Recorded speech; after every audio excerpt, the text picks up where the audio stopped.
Thunder cracked across the night sky, splitting the darkness with a momentary flash that illuminated the weathered barn. Inside, Thorn Mason knelt in the hay-strewn stall, his sleeves rolled up past his elbows, strong hands covered in blood and birthing fluid as he guided a newborn calf into the world. Rain hammered against the roof, creating a chaotic percussion that matched the pounding of his heart. "That's it," he murmured to the laboring cow. "Push now."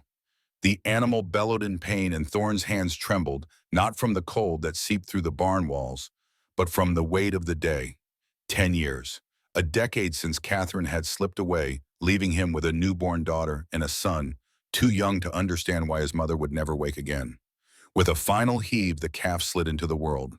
Thorn quickly cleared its airways, rubbing its chest until the small creature took its first shuddering breath. He sat back on his heels, watching as the mother cow began to lick her newborn clean. "Welcome to this cruel world," he whispered to the calf, his voice rough from disuse. "It doesn't get any easier from here." Lightning flashed again, closer this time, followed immediately by a deafening crack of thunder. The cow lurched to her feet, and panic eyes rolling white. Before Thorn could move, she slammed into him, driving him against the stall wall. Pain exploded across his forehead as wood splintered under the impact. He slid to the ground, warm blood trickling into his eye from a gash above his brow. The universe, it seemed, had a cruel sense of timing, another blow delivered on the anniversary of his greatest loss. "Fitting," he muttered to the empty barn as he pressed his sleeve against the wound. "Very fitting." The cabin door creaked open as Thorn trudged through the rain toward the faint glow of home. A tall, lanky figure stood silhouetted in the doorway, Luke, his stun rifle held loose, but ready in his hands. At 14, the boy already carried himself like a man accustomed to guarding what was his. "Pa," Luke said, lowering the gun when he recognized his father's familiar gait. His eyes widened at the blood streaking Thorn's face. "What happened, new calf?" Thorn said, stepping inside and shaking the rain from his coat. "Mother didn't much appreciate my help." Without a word, Luke set the rifle aside and moved to the shelf where they kept medical supplies. He'd learned young how to tend wounds. Necessity was a harsh teacher on the frontier. Thorn eased himself into a chair by the hearth where embers glowed faintly. In the corner of the room, Grace sat cross-legged on the floor, bent over a scrap of paper. At 9 years old, she was small for her age, with a solemn face and eyes too old for her years. She glanced up at her father's entrance, then returned to her drawing without a word. Luke dampened a cloth and began cleaning the blood from his father's face. His touch was neither gentle nor rough, just efficient, like everything else the boy did. "Needs stitches," he said flatly. Thorn nodded, wincing as Luke pressed the cloth against the open wound. "Do it then." The boy threaded a needle with the practiced ease of someone who'd done it many times before. No child should be so adept at such things, Thorn thought, not for the first time. But then no child should grow up motherless in a place like Willow Springs either. As Luke worked, the fever that had been threatening all day finally took hold. Sweat beaded on Thorn's forehead despite the chill in the cabin. His vision blurred memories and present bleeding together like watercolors in the rain. "Elizabeth," he murmured, eyes half closed. "Please forgive me." Luke's hands faltered, needle poised mid-stitch. Something flashed across the boy's face, concern mingled with suspicion and a deeper emotion that might have been anger. "Who's Elizabeth?" he asked, voice carefully neutral. Thorn blinked, dragging himself back to the present. "No one," he said. "Just the fever talking." Luke's eyes lingered on his father's face a moment longer, searching. Then he returned to his work, jaw tight. The silence between them stretched, filled only by the crackling of the fire and the scratch of Grace's pencil on paper. When Luke finished, he cut the thread and stepped back, regarding his handiwork with critical eyes. "Should hold," he said. "Thank you, son." Luke nodded once, then moved away to wash his hands. Thorn leaned back in the chair, allowing his eyes to close. The fever wrapped around him like a blanket, dragging him toward unconsciousness. The last thing he registered was Grace's small hand placing a folded piece of paper in his palm. He forced his eyes open long enough to see what she'd drawn, a woman's face rendered in the imprecise strokes of a child. A face Grace had never seen in life, constructed from descriptions and wishful thinking. "Catherine. Tomorrow's better, Pa." Grace whispered the most words she'd spoken all day. Thorn nodded, unable to form a response, as darkness claimed him. Willow Springs crouched at the edge of civilization like a predator, waiting to pounce. The town had sprung up as a watering stop along the stagecoach route, growing just enough to support a general store, a saloon, a small church, and the sheriff's office. Most of the buildings were weathered wood, their paint stripped away by sun and wind, until they all shared the same dusty gray pallor. Thorne rode into town with his hat pulled low over his freshly stitched wound. The streets were mostly empty, save for a few horses tied outside the saloon and a group of men gathered near the center of town. As he approached the general store, the sound of laughter, cruel and sharp, drew his attention to the crowd. He tied his horse and paused, watching from a distance. Something was happening in the town square, not the usual livestock auction, judging by the tone of the onlookers. Curiosity tugged at him, though he knew better than to get involved in Willow Springs business. Porter, the shopkeeper's wife, stood arranging canned goods in the window. She glanced up as Thorne approached, her lips thinning with disapproval. "Mr. Mason," she said stiffly, "here for supplies." "Yes, ma'am." He handed her a short list of essentials: flour, coffee, ammunition, salt.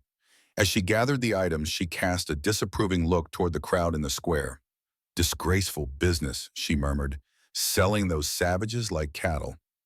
Thorne's head came up sharply. "What's that?" Mrs. Porter sniffed. "3 Apache women. Military brought them in yesterday. Sheriff Blackwood says they're hostiles, but if you ask me, it's just an excuse for certain men to line their pockets." Something cold settled in Thorne's stomach. He paid for his supplies quickly, then moved toward the gathering crowd, drawn by a mix of disgust and a strange compulsion he couldn't name. The auctioneer, a wiry man Thorne didn't recognize, stood on a hastily constructed platform. Beside him, 3 women stood with ropes binding their wrists.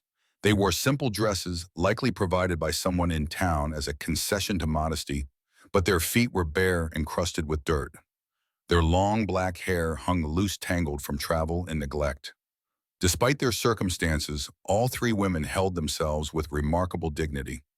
The tallest stood with shoulders squared, her eyes burning with defiance as she surveyed the crowd. Beside her, another woman stared at some point in the distance, her face a mask of sorrow so profound it seemed carved from stone. The third, who appeared slightly younger than the others, watched the crowd with sharp, assessing eyes that missed nothing. $6 for all 3, the auctioneer called, his voice cutting through the jeers and laughter. "Who'll start the bidding at $6? The crowd responded with more laughter and crude suggestions about what the women might be worth. Thorne's hand tightened on the handle of his supplies until his knuckles whitened. Then the third woman spoke, her voice clear and precise, in perfect English. "One day, you will all pay for this." The crowd fell silent, stunned by both her command of English and the quiet certainty in her voice. Something about that voice struck a chord in Thorne's memory, a half-forgotten melody from another life. The auctioneer recovered first, delivering a sharp cuff to the woman's ear that made Thorne's blood boil. "Shut your mouth, savage," the man snarled. "You'll speak when spoken to." "I said $6, he continued, turning back to the crowd. "Who'll give me $6 for 3 strong workers?" Thorne found himself stepping forward before he fully registered the decision to do so. "I'll pay the 6, he said, his voice carrying across the suddenly quiet square. Every head turned toward him. He could feel the weight of their stares, some curious, some amused, a few openly hostile. Sheriff Blackwood leaned against a hitching post near the platform, watching the proceedings with hooded eyes. At Thorne's bid, he straightened his hand, moving instinctively toward the gun at his hip. The scar that bisected his left cheek twisted as his face contorted with something like recognition. "Mason," he said, the name falling from his lips like a curse. Thorne ignored him, keeping his eyes on the auctioneer. $6, he repeated. "P." The auctioneer blinked, clearly expecting a longer bidding process. When no one else spoke up, most too stunned by the turn of events, he shrugged. "Sold then," he said, $6 for the lot." As Thorne approached the platform, he finally allowed himself to look directly at the 3 women. The tallest glared at him with undisguised hatred. The sorrowful one didn't acknowledge him at all, her gaze still fixed on the horizon as though searching for something lost. But the third, the one who had spoken, studied him intently, her eyes lingering on the scar above his brow. Something flickered in her expression, too quick to read. Recognition impossible. Yet there was something familiar in the line of her jaw, the set of her shoulders. The auctioneer thrust a ledger at him. "Sign here," he said, "and good luck with them." You'll need it. Thorne signed his name in the book, the scratching of the pen unnaturally loud in the tense silence. He counted out $6 silver, a pittance really for 3 human lives. As he handed over the money, a voice called out from the crowd. What you gonna do with 'em, Mason? Thinking you can tame wildcats in that shack of yours? Laughter rippled through the onlookers, edged with something uglier than mere amusement. Thorne didn't respond. He'd learned long ago that men with nothing worth saying often said the most. The auctioneer cut the rope that bound the women to the post, then shoved them roughly toward Thorne. They're your problem now, he said. The women stumbled forward, maintaining their balance despite the shove. Thorne reached out instinctively to steady the nearest one, the sorrowful woman, but she jerked away from his touch, her first real reaction since he'd arrived. This way, he said quietly, gesturing toward his wagon. The third woman, the one who had spoken, regarded him with calculating eyes. Why? She asked, her English clipped but clear. The crowd had begun to disperse, but several onlookers paused, waiting for his answer. Sheriff Blackwood remained by the hitching post, watching the exchange with narrowed eyes. Thorne met the woman's gaze steadily. Not here, he said. I'll explain at the farm. She held his gaze a moment longer, then nodded once. Without another word, she began walking in the direction he'd indicated, the other 2 women following closely behind. As they passed the sheriff, Blackwood spat on the ground near their feet. 15 years ain't long enough to forget what you are, Mason, he said, voice pitched low enough that only Thorne could hear. Thorne paused, the old wound in his side throbbing at the memory those words evoked. Likewise, Blackwood, he replied evenly. I remember exactly what you are. The sheriff's hand twitched toward his gun again, but he made no move to draw. Instead, his lips curved in a cold smile. You just made a big mistake, he said. Bigger than you know. Thorne turned away without responding. Some battles weren't worth fighting, not yet anyway. He followed the women to his wagon, aware of the eyes that tracked their progress through the dusty streets of Willow Springs. When they reached the edge of town, Thorne stopped and turned to the auctioneer who had trailed behind with the paperwork. Cut their ropes, he said. The man looked at him as though he'd lost his mind. Are you crazy? They'll bolt the minute. Cut the ropes, Thorne repeated, his voice dropping to a dangerous register. The auctioneer hesitated, then shrugged and drew a knife from his belt. Your funeral, he muttered, slicing through the bindings. The women rubbed their wrists, exchanging glances that spoke volumes in their silence. The crowd that had followed them to the edge of town murmured in disbelief. A few men called out warnings or placed bets on how quickly the Apache women would kill the foolish rancher. Thorne ignored them all. He climbed onto the wagon seat and picked up the reins. You can walk beside the wagon or ride in the back, he told the women. Your choice, but we've got a long way to go before dark. After a moment of tense silence, the woman who spoke English nodded to the others. They climbed into the back of the wagon, movements stiff from days of captivity. None of them looked at the townspeople, who continued to jeer and call out crude suggestions. As the wagon pulled away from Willow Springs, Thorne felt the weight of Sheriff Blackwood's stare burning into his back like a brand. Old wounds, it seemed, never truly healed. They just scabbed over, waiting for the right moment to break open and bleed anew. They traveled in silence for the first hour, the only sounds the creak of the wagon wheels and the steady plodding of the horses' hooves on the dusty trail. The 3 women remained in the back, speaking occasionally to each other in low voices that Thorne couldn't understand even if he'd wanted to eavesdrop. When they reached a small creek that crossed the road, Thorne stopped to let the horses drink. He climbed down from the seat and stretched his back, aching from the long ride and the previous night's birthing. The women watched him warily as he moved to the back of the wagon. There's water here, he said, gesturing to the creek, if you're thirsty. For a moment, none of them moved. Then the English-speaking woman nodded to the others, and they carefully climbed down from the wagon. The tallest kept herself between Thorne and the others, her stance protective despite her exhaustion. My name is Thorne Mason, he said as they knelt by the creek to drink. My farm is about another hour's ride from here. The woman who spoke English looked up from the water, studying him with those penetrating eyes. I am Maya, she said finally. This is Wachiwi. She gestured to the tall, fierce woman, and Helona, the sorrowful one. Thorne nodded in acknowledgement. You speak very good English. My father was interpreter for the military. Maya said, her tone neutral, but with a hint of something harder beneath. Before they killed him. Thorne absorbed this without visible reaction, though inwardly he winced. "I'm sorry," he said simply. Maya's eyes narrowed slightly, as though searching for mockery in his words and finding none. "Why did you buy us?" she asked directly. Thorne considered his answer carefully. The whole truth was too complicated, too tied to a past he'd spent years trying to forget. "I need help at the farm," he said finally. "I have 2 children who need looking after and no wife to do it."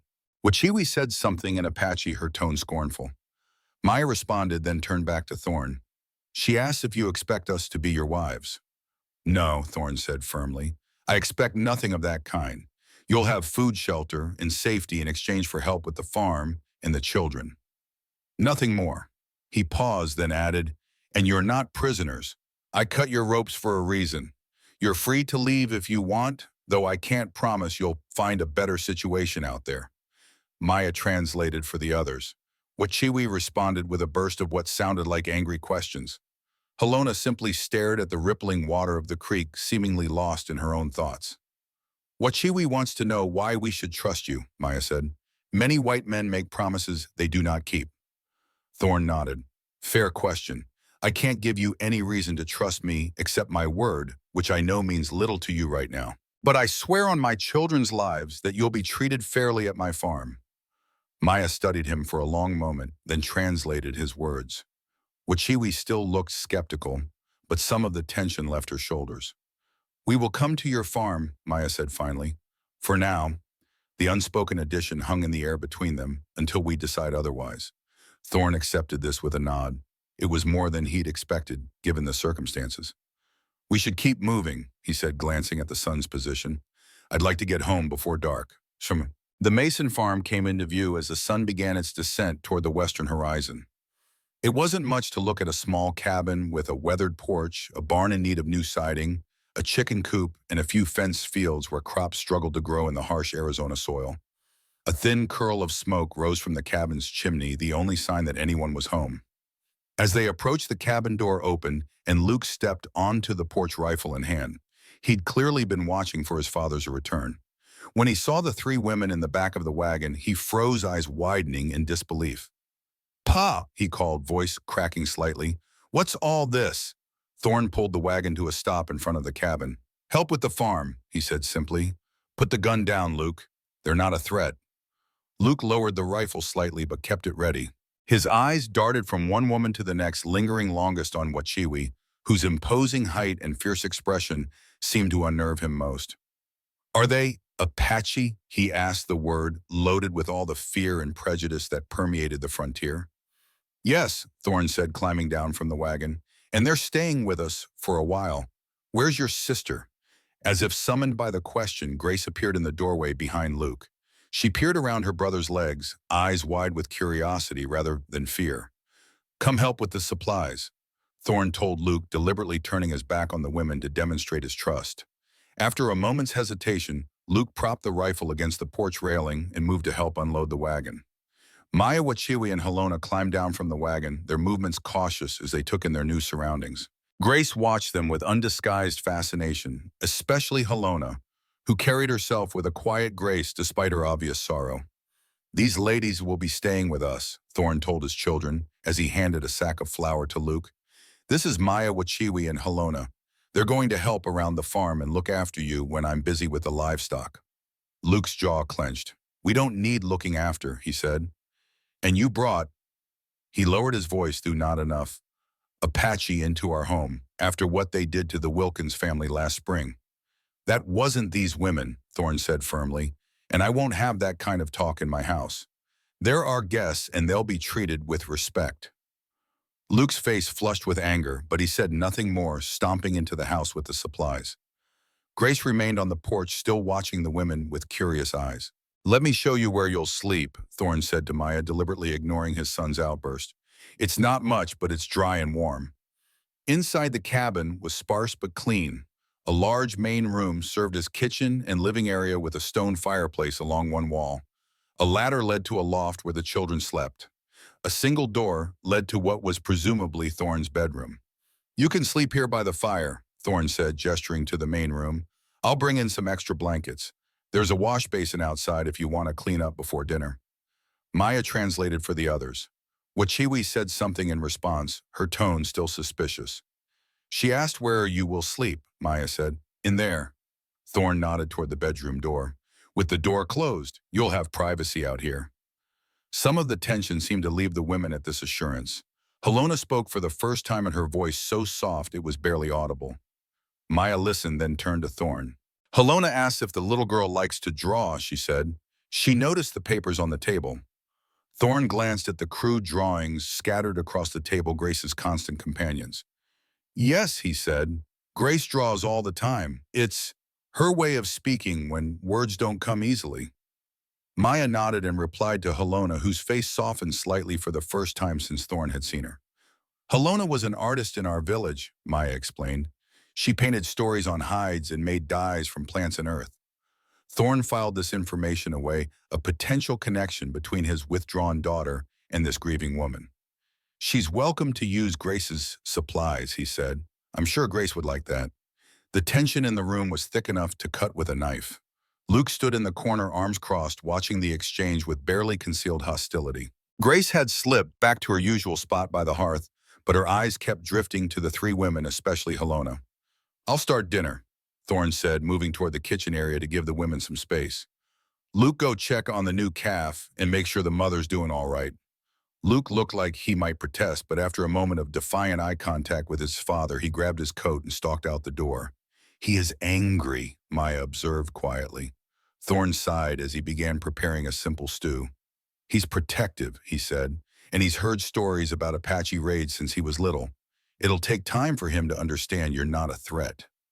Maya's eyes lingered on the door Luke had slammed behind him. And you, she asked, you do not fear us. Thorn paused, considering his answer carefully. I've learned that most people, red or white, are just trying to survive in a hard world, he said finally. I've more reason to fear most of the men in Willow Springs than I do three women who've been through hell. Something flickered in Maya's eyes, a reassessment perhaps. She said nothing more, but moved to help Helona and Wachiwi settle in the corner farthest from Thorn, where they could speak privately. Grace, sensing the shift in the room's energy, quietly gathered her drawings and moved to the table. She selected a fresh sheet of paper and began to draw, occasionally glancing up at Helona with shy curiosity. By the time Luke returned, scowling and mud-splattered from the barn, Thorn had a pot of stew simmering over the fire. The atmosphere in the cabin remained tense, but the initial shock had begun to fade into something more like wary coexistence. Dinner was a silent affair. The three women ate cautiously, as though expecting the food to be taken away at any moment. Luke shoveled stew into his mouth without looking up from his bowl. Only Grace seemed at ease, her eyes darting between the newcomers with undisguised interest.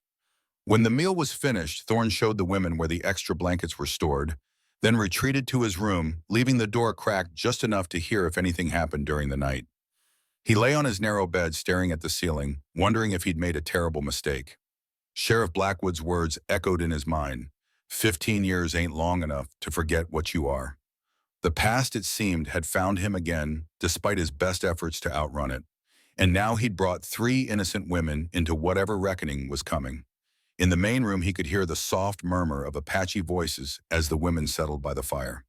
The language was unintelligible to him, but the cadence was familiar, a ghost from another lifetime when he'd worn a uniform and carried different burdens.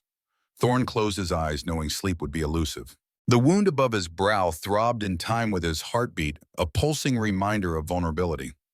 Outside, the wind picked up, whistling through the gaps in the cabin walls like restless spirits searching for peace.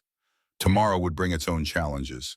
For tonight, all he could do was wait and listen, alert for any sign of trouble from within or without.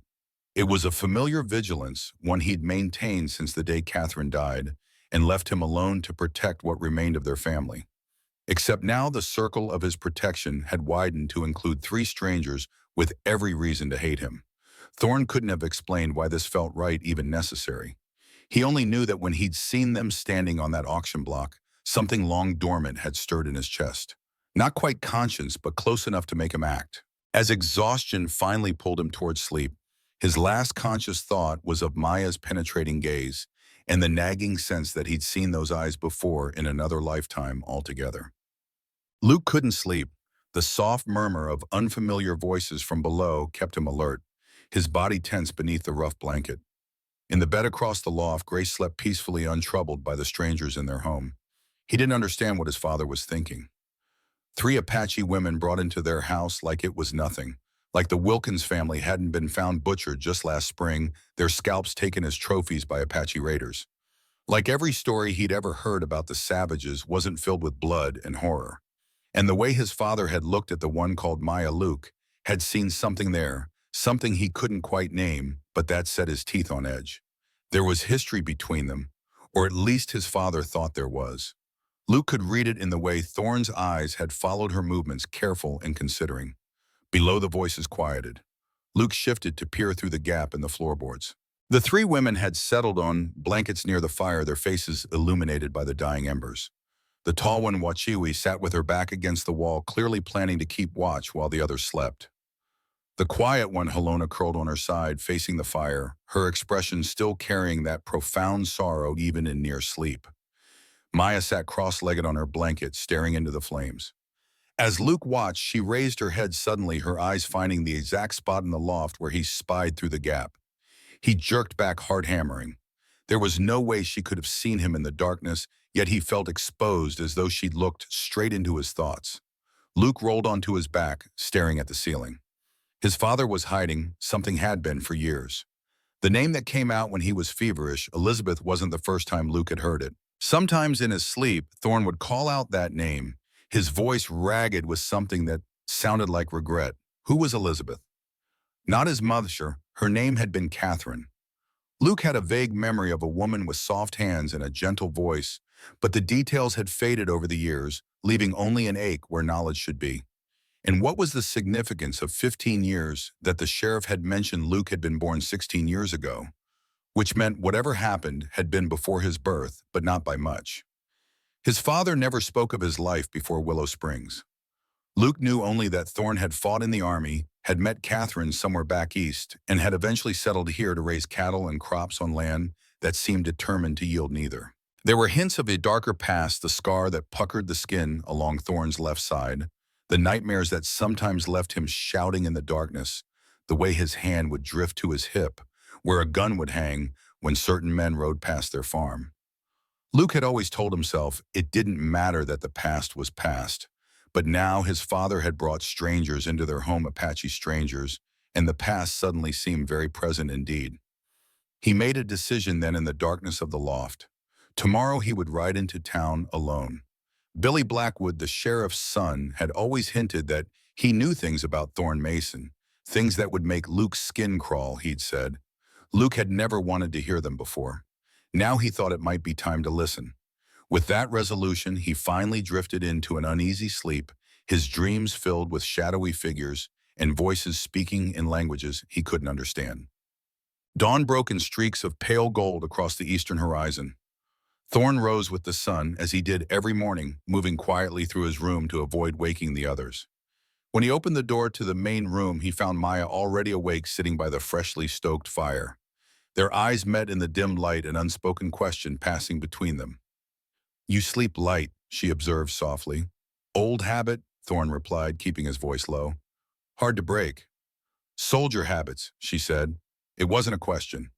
Thorne nodded once, neither confirming nor denying. He moved to the kitchen area, beginning the familiar routine of morning coffee. "Your son does not want us here," Maya said, following him with her eyes. "Luke is—" Thorne paused, searching for the right words. "He's had to grow up too fast. Lost his mother when he was 4. He doesn't trust easily." And the girl Grace, Thorne's hand stilled briefly on the coffee pot. She never knew her mother. Catherine died, bringing her into the world. Maya absorbed this in silence. Then, "You called another name in your sleep last night. Elizabeth." Thorne's head came up sharply. "You heard that." "I was awake," Maya said simply. "The floor creaks when you turn into your bed." Thorne returned to preparing the coffee, uncomfortable with the direction of the conversation. "Elizabeth was someone I knew a long time ago," he said finally, "before Catherine." Maya seemed to sense his reluctance to elaborate. She changed the subject. "What work do you want us to do here?" Relieved Thorne outlined the daily tasks that needed attention: cooking, cleaning, tending the vegetable garden, watching Grace when he and Luke were working with the livestock. Maya listened attentively, occasionally asking a clarifying question. Wachiwi is strong, she said when he finished. She can help with heavier work if needed. Halona, she hesitated. Halona's spirit is wounded. She lost her husband and child before we were taken. Thorn nodded, understanding all too well the weight of such grief. She can work at her own pace, he said. There's no rush. Maya studied him with those penetrating eyes that seemed to see more than he wanted to reveal. You are not like the men in town, she said finally.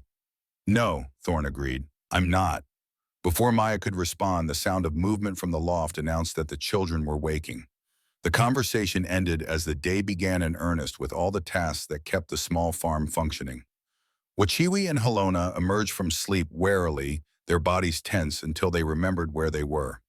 Thorn gave them space, busying himself with outdoor chores, while Maya explained the day's work to her companions.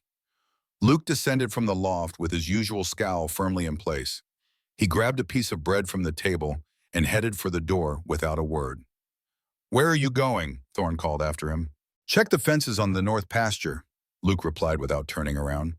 That's what you wanted done today, right? Thorn frowned. The north pasture was the furthest from the house, and the fences there were in good repair. But before he could question his son further, Luke was out the door, letting it slam behind him. Grace came down the ladder more slowly, her eyes immediately finding Halona, who sat quietly by the fire. The child approached cautiously, a piece of paper clutched in her small hand. When she reached Halona, she held out the drawing, a simple rendering of a woman's face. Mother, Grace said, one of the few words she spoke regularly. Halona looked at the drawing, then at the child. Something shifted in her expression, the sorrow giving way to a gentler emotion. She took the paper, carefully studying it as though it were a precious artifact. Then she patted the floor beside her, an invitation. Grace sat and Halona reached for the charcoal stick that had fallen from the child's hand. With delicate strokes, she began to add detail to the drawing, softening the eyes, adding texture to the hair. Grace watched transfixed as the crude sketch transformed under Halona's skilled hands. Thorn observed this interaction from the doorway, a complicated emotion rising in his chest. It had been so long since he'd seen Grace engage with anyone besides himself and Luke. The sight of her sitting companionably with Halona, focused on the shared activity of art, struck him as both beautiful and painful, a reminder of all Catherine had missed in their daughter's life. Maya appeared at his side, following his gaze. Halona had a daughter, she said quietly. About Grace's age. The child was sick for many months before she died. Halona sang to her every night, even when the little one could no longer hear. Thorn swallowed against the tightness in his throat. I'm sorry, he said, the words inadequate but sincere. Maya nodded.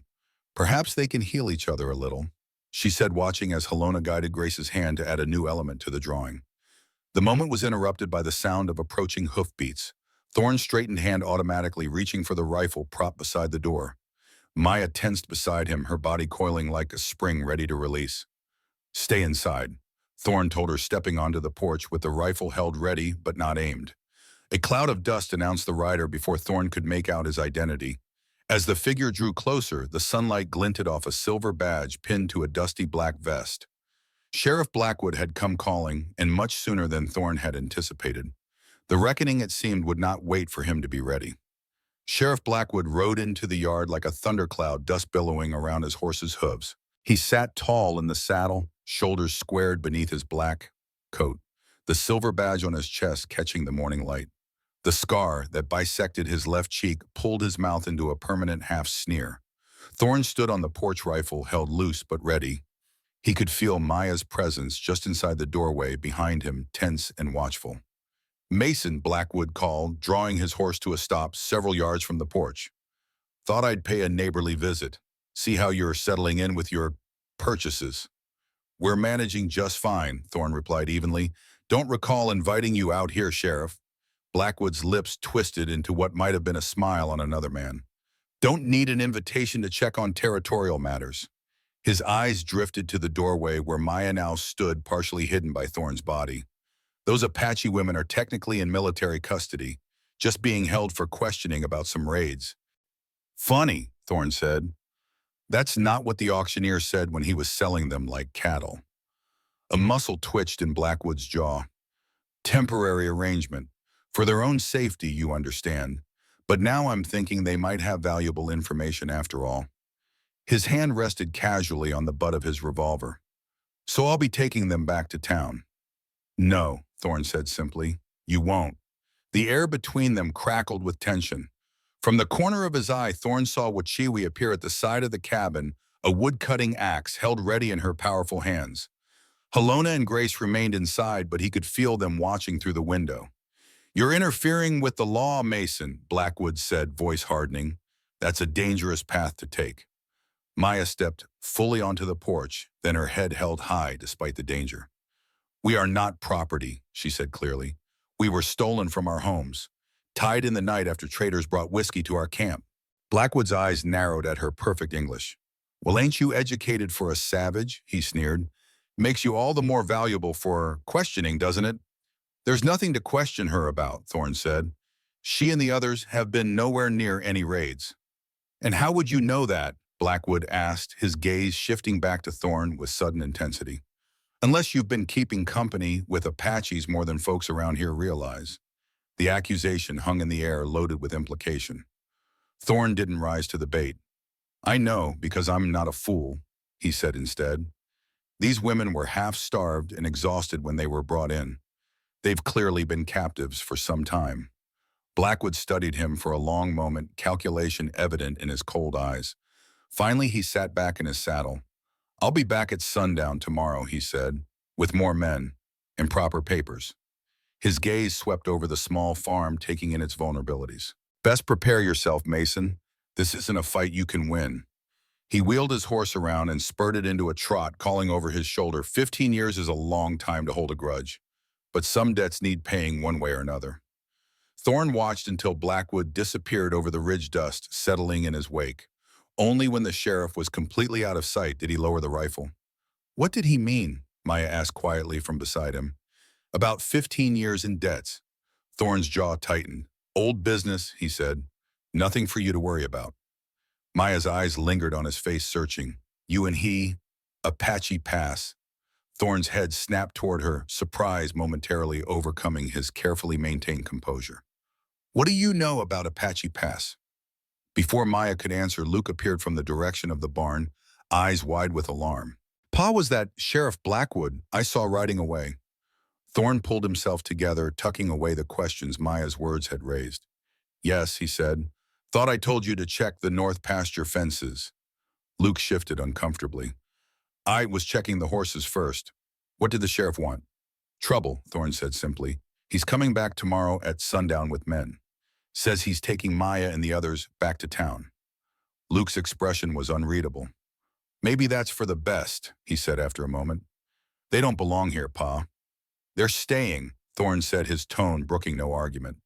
Now go check those fences like I asked. We've got work to do. Luke stood his ground, a muscle working in his jaw so like his father in that moment that it was almost painful to see. Why are you doing this? Risking everything for them? Thorne sighed, suddenly weary beyond words. Because it's right, he said. And because I've spent too many years watching injustice and doing nothing. Now go. Luke stared at his father for a long moment, conflict clear in his young face. Then he turned abruptly and stalked toward the barn, shoulders rigid with unspoken anger. Maya watched him go, then turned back to Thorne. Your son needs answers, she said softly. As do I. Answers don't always make things better. Thorne replied, his eyes still on Luke's retreating figure. Sometimes they just reopen old wounds. And sometimes, Maya said, wounds must be reopened to properly heal. Thorne had no response to that. He turned and headed toward the fields, needing distance and the simple clarity of physical labor. But Maya's words followed him, echoing in his mind like a prophecy he wasn't ready to hear. Luke saddled his horse with quick, angry movements, his thoughts churning like storm clouds. His father was risking everything, their farm, their safety, their standing in the community for 3 Apache women he'd known for less than a day. It made no sense unless there was something Thorne wasn't telling him. The name Elizabeth, the 15 years Blackwood had mentioned, the way his father and Maya had looked at each other like two people recognizing ghosts. He led the horse from the barn, glancing toward the fields where his father was now working bent over the struggling corn with single-minded focus. Luke hadn't planned to go into town until later, but with Blackwood's visit, the need for answers felt suddenly urgent. He mounted and turned the horse toward Willow Springs, keeping to the back trail that skirted the edge of their property. If his father saw him heading toward town, there would be questions Luke wasn't ready to answer. The ride took nearly an hour, giving Luke plenty of time to rehearse what he would say to Billy Blackwood. The sheriff's son was 2 years older than Luke and ran with a rough crowd, young men who spent more time at the saloon than working their families' ranches. Billy had always seemed to take a particular interest in Luke, dropping hints about Thorne's past that Luke had previously ignored. Now those hints seemed like pieces of a puzzle Luke needed desperately to solve. Willow Springs was quiet when he arrived the mid-morning lull before the saloon filled with its regular patrons. Luke tied his horse outside the general store and stepped inside, knowing Mrs. Porter would be able to direct him to Billy's whereabouts. The shopkeeper's wife looked up from her sweeping surprise flickering across her face. "Luke Mason," she said, "shouldn't you be helping your father with that farm of yours?" "Ma'am." Luke nodded respectfully. "Pa sent me for some supplies he forgot yesterday." The lie came easily, born of necessity. "Wouldn't happen to know where I might find Billy Blackwood. Would you Pa asked me to deliver a message to the sheriff, but I thought maybe Billy could save me the trouble." Mrs. Porter's eyes narrowed slightly, clearly suspicious of the errand. "Billy's likely down at Miller's stables," she said finally. "That boy hasn't done an honest day's work in months, but he likes to hang around where the men gather." "Thank you, ma'am," Luke said, backing toward the door. "I'll just stop by there before I get the supplies." Outside, Luke headed toward the stables at the edge of town, his heart beating a little faster with each step. He wasn't supposed to be here, wasn't supposed to be seeking out Billy Blackwood or asking questions about his father's past. But the alternative, sitting by while Thorne risked everything for strangers, seemed impossible. He found Billy lounging against the stable wall with two other young men, passing a cigarette between them. Billy straightened when he spotted Luke, a slow smile spreading across his face. "Well, look who it is," he drawled. "Luke Mason, all the way from that dirt patch you call a farm." "What brings you to town, farm boy?" Luke ignored the mocking tone, focusing on his purpose. "Need to talk to you," he said, alone. Billy raised an eyebrow, but after a moment, he nodded to his companions. "Give us a minute, boys." When they had sauntered off, he turned back to Luke. "What's so important you had to track me down?" Luke took a deep breath. "Your father came to our farm this morning. Something about Apache women and a debt from 15 years ago." Billy's expression sharpened with interest. "So the old man finally made his move," he said. "Been waiting for that ever since your pa brought those squaws home." "What's it all about?" Luke pressed. "What happened 15 years ago between our fathers?" Billy studied him for a moment, seeming to enjoy having information Luke wanted. "You really don't know, do you?" he said finally. "Your father never told you about Apache Pass, about how he got that scar on his side." Luke shook his head, a cold feeling settling in his stomach. "He doesn't talk about the past." "I bet he doesn't," Billy said with a humorless laugh. "Not when he's got desertion and treason hanging over his head." "What are you talking about?" Luke demanded, his hands curling into fists at his sides. Billy leaned in, clearly relishing the moment. 15 years ago, your father and mine were stationed together at Fort Bowie.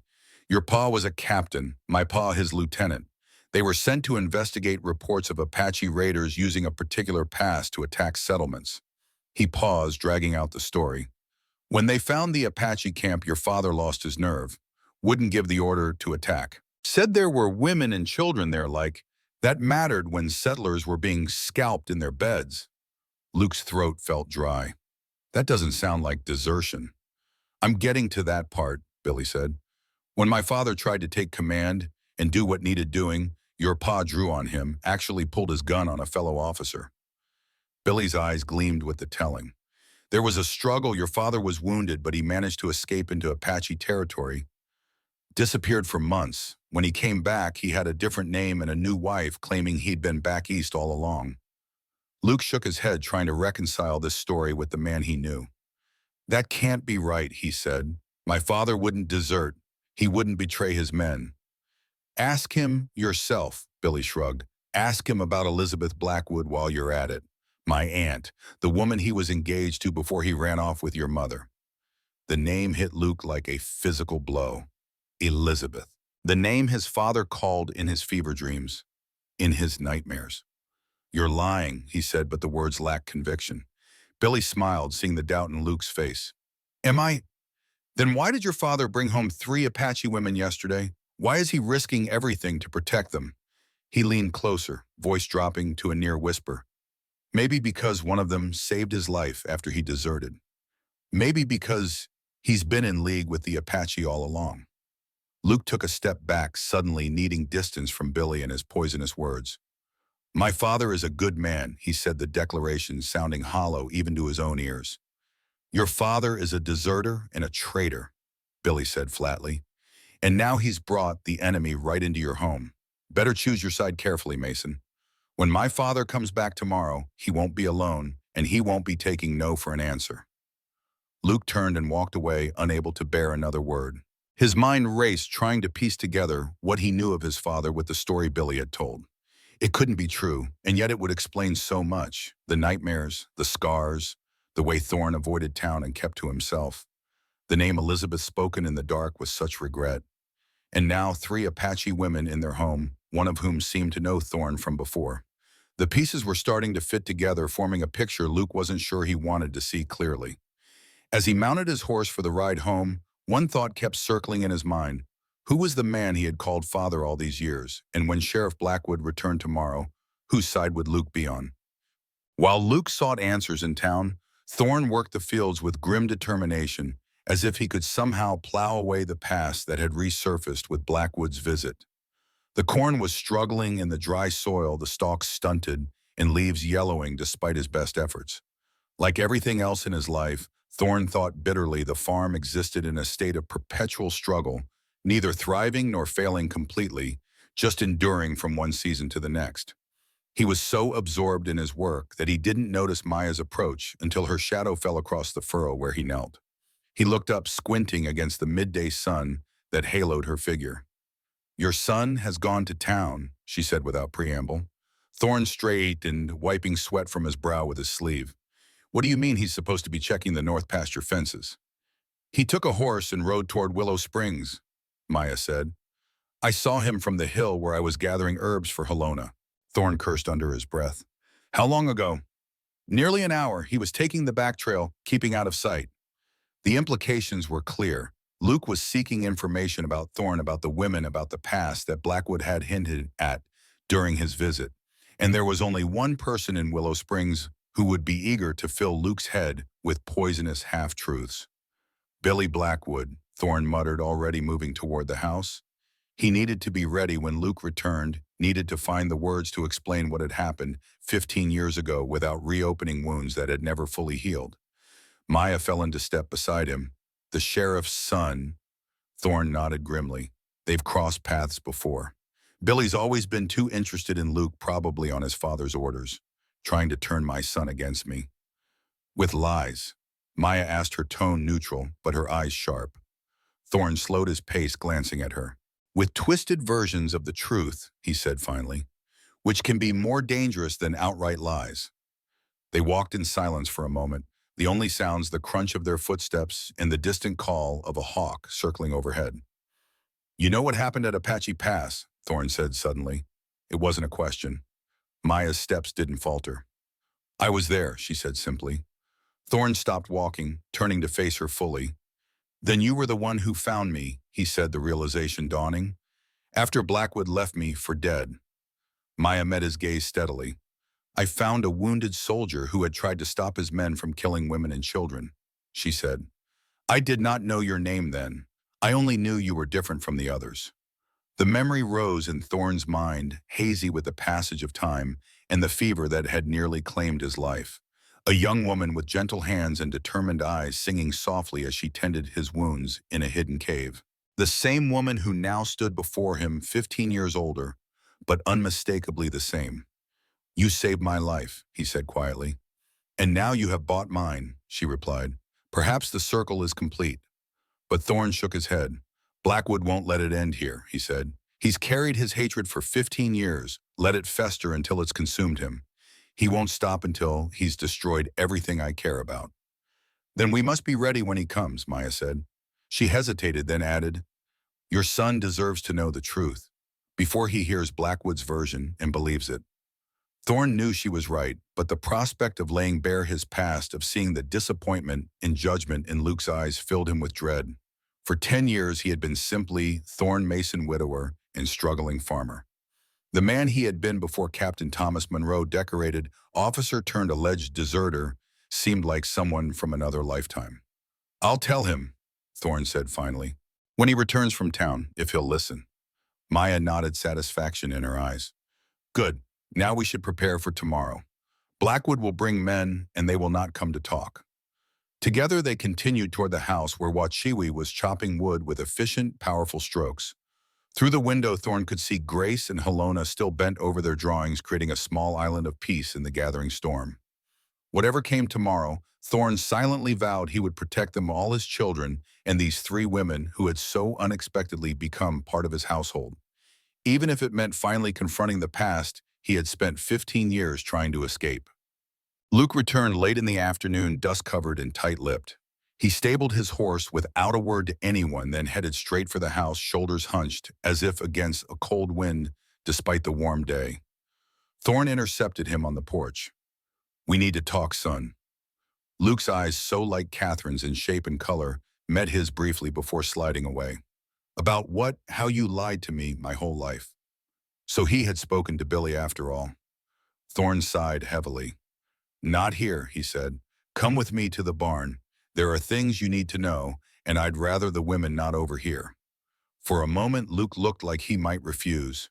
Then he gave a curt nod and followed Thorne to the barn, where the smell of hay and livestock created a familiar, comforting atmosphere, despite the tension between them. Thorne closed the door and leaned against it, facing his son in the dimly lit space. What did Billy Blackwood tell you? Luke paced a few steps away, then turned back, anger and confusion warring in his young face. He said you were a deserter, that you abandoned your men at Apache Pass because you were too cowardly to attack an Apache camp. His voice cracked slightly. He said you were engaged to his Aunt Elizabeth before you ran off with Ma. Thorne absorbed the accusations without flinching. He had expected no less from Sheriff Blackwood's son. Some of that is true, he said carefully, but not in the way Billy told it. Will you hear my side of it? Luke's jaw worked, but he nodded stiffly. Thorne took a deep breath, organizing thoughts he had kept buried for so long. 15 years ago, I was Captain Thomas Monroe of the 4th Cavalry, he began, stationed at Fort Bowie with Lieutenant Daniel Blackwood under my command. We were tasked with finding Apache raiders who had been attacking settlements in the territory. He moved to a bale of hay and sat suddenly, feeling the weight of his years and memories. We tracked a group to what Blackwood claimed was a raider camp in Apache Pass. But when we found it, I saw it wasn't raiders at all, just families. Women cooking, children playing, old men sitting in the sun. No weapons except for a few hunting bows. Luke remained standing, arms crossed defensively across his chest, but he was listening. I ordered the men to stand down. Thorne continued, but Blackwood countermanded me, said we had orders to eliminate the Apache threat, and these people were just as guilty as the raiders. His voice hardened at the memory. He told the men to open fire on the camp. Did they? Luke asked, his voice small. Thorne nodded grimly. Some did. I tried to stop it, drew my weapon, yes, but to fire into the air to shock them into obeying my order to cease fire. Blackwood came at me. We struggled. His knife found my side. Unconsciously, Thorne's hand drifted to the scar that ran along his left ribs. I fell. The last thing I remember is Blackwood standing over me, telling the men I'd lost my mind, that I was a traitor who'd sided with the Apache. What happened then? Luke asked, drawn into the story despite his resistance. I should have died there, Thorne said simply. But someone found me, a young Apache woman with knowledge of healing. She took me to a cave, treated my wounds, kept me alive through the fever. He looked at Luke steadily. That woman was Maya. Luke's eyes widened. The one you bought yesterday? That's why you did it, because she saved you. Partly, Thorne acknowledged. I didn't recognize her at first. It's been 15 years, and I was barely conscious for most of our time together back then. But when I heard her voice at the auction, something felt familiar. What about after? Luke pressed. Billy said you disappeared for months, then came back with a new name and mom. Thorne nodded. By the time I recovered enough to travel, Blackwood had already reported me as a deserter who'd abandoned his men in hostile territory. There was a price on my head. I couldn't go back to the fort or clear my name without being arrested or worse. He sighed, the old pain washing over him anew. So I made my way east to St. Louis. That's where I met your mother. We married quickly, too quickly, maybe, but we were young and in love. I took her maiden name Mason, and we headed west again, as far from Fort Bowie as we could get, while still finding land to farm. And Elizabeth? Luke asked quietly. Billy said she was Blackwood's sister, that you were engaged to her. A shadow crossed Thorne's face. Elizabeth Blackwood, he said softly. Yes, we were engaged before I went west. She was Daniel's younger sister, kind, gentle, everything he wasn't. When I was reported dead or deserted, she was devastated. I couldn't contact her without revealing I was alive, couldn't explain what had really happened. So you left her, Luke said, accusation creeping back into his voice, and found Ma instead. It wasn't like that, Thorne protested. I mourned Elizabeth, thought of her often, but I truly loved your mother, Luke. Never doubt that. Luke was silent for a long moment, processing everything he'd heard. Why didn't you ever tell me, he asked finally. Why keep it secret all these years? At first it was for safety, yours and your mother's, Thorne explained. If anyone connected me to Captain Monroe, we would have been in danger. Then after Catherine died, he trailed off, searching for the right words. It seemed easier to leave the past buried, to be simply Thorne Mason farmer and father rather than a man with a price on his head and blood on his hands. And now, Luke challenged, Blackwood knows who you are. He's coming tomorrow with men. What happens to us then? I don't know, Thorne admitted, but I can't let him take Maya and the others. Not after what he did at Apache Pass. Not when I know what fate awaits them in his custody. Luke studied his father's face as if seeing him clearly for the first time. So you're willing to risk everything, our farm, our lives, for 3 Apache women, for some debt from 15 years ago. Not just for them, Thorne said quietly, for what's right, for the man I want to be, the man I want you to see me as. He stood, moving closer to his son. I've spent 15 years running from who I was, Luke. Maybe it's time I stood my ground instead. Luke didn't answer immediately. The silence stretched between them, filled with the soft sounds of animals shifting in their stalls and the distant call of a mourning dove outside. I need time to think, he said, finally turning toward the barn door. This is a lot. Thorne nodded, recognizing that pushing further would only drive his son away. Take the time you need, he said, but remember Blackwood comes at sundown tomorrow. Whatever you decide, I'd like to know where you stand before then. Luke paused with his hand on the door latch. Without turning, he asked, do you ever regret it, standing against Blackwood that day? I regret that I couldn't stop him, Thorne replied honestly. I regret the lives lost because I failed. But no, I don't regret refusing to participate in a massacre. Some lines can't be crossed, Luke, not even in war, not even on orders. Luke nodded once, then slipped out the door, leaving Thorne alone with memories he had kept at bay for far too long. The cabin was quiet that evening, the usual sounds of dinner preparation muted by the tension that had settled over the household. Wichiwi moved silently through the kitchen area, helping Maya prepare a simple meal, while keeping a watchful eye on the windows. Helona sat with Grace at the table, their heads bent together over a new drawing, this one showing a horse in surprisingly graceful lines. Luke had retreated to the loft after his conversation with Thorne, appearing only briefly for dinner, before climbing back up the ladder, his face closed and thoughtful. Thorne let him be, knowing his son needed space to absorb everything he had learned. As the sun dipped below the horizon, casting long shadows across the yard, Thorne stepped onto the porch to check the perimeter one last time before darkness fell completely. The evening air was cool against his skin, carrying the scent of sage and distant rain. He heard Maya's soft footsteps behind him before she spoke. Your son is troubled. Thorne nodded without turning. He has reason to be. His whole understanding of who I am has been upended. Maya moved to stand beside him, her gaze following his out across the darkening landscape. Children are resilient, she said, more than we give them credit for. I hope you're right, Thorne said, because tomorrow everything changes, again. They stood in companionable silence for a moment, watching as the first stars appeared in the deepening blue of the sky. In the distance, a coyote called its lonely cry, echoing across the hills. "May I ask you something?" Maya said finally. Thorn glanced at her, noting the way the last light of day softened the angles of her face. "Of course. This woman, Elizabeth," she said carefully. "Do you still love her?"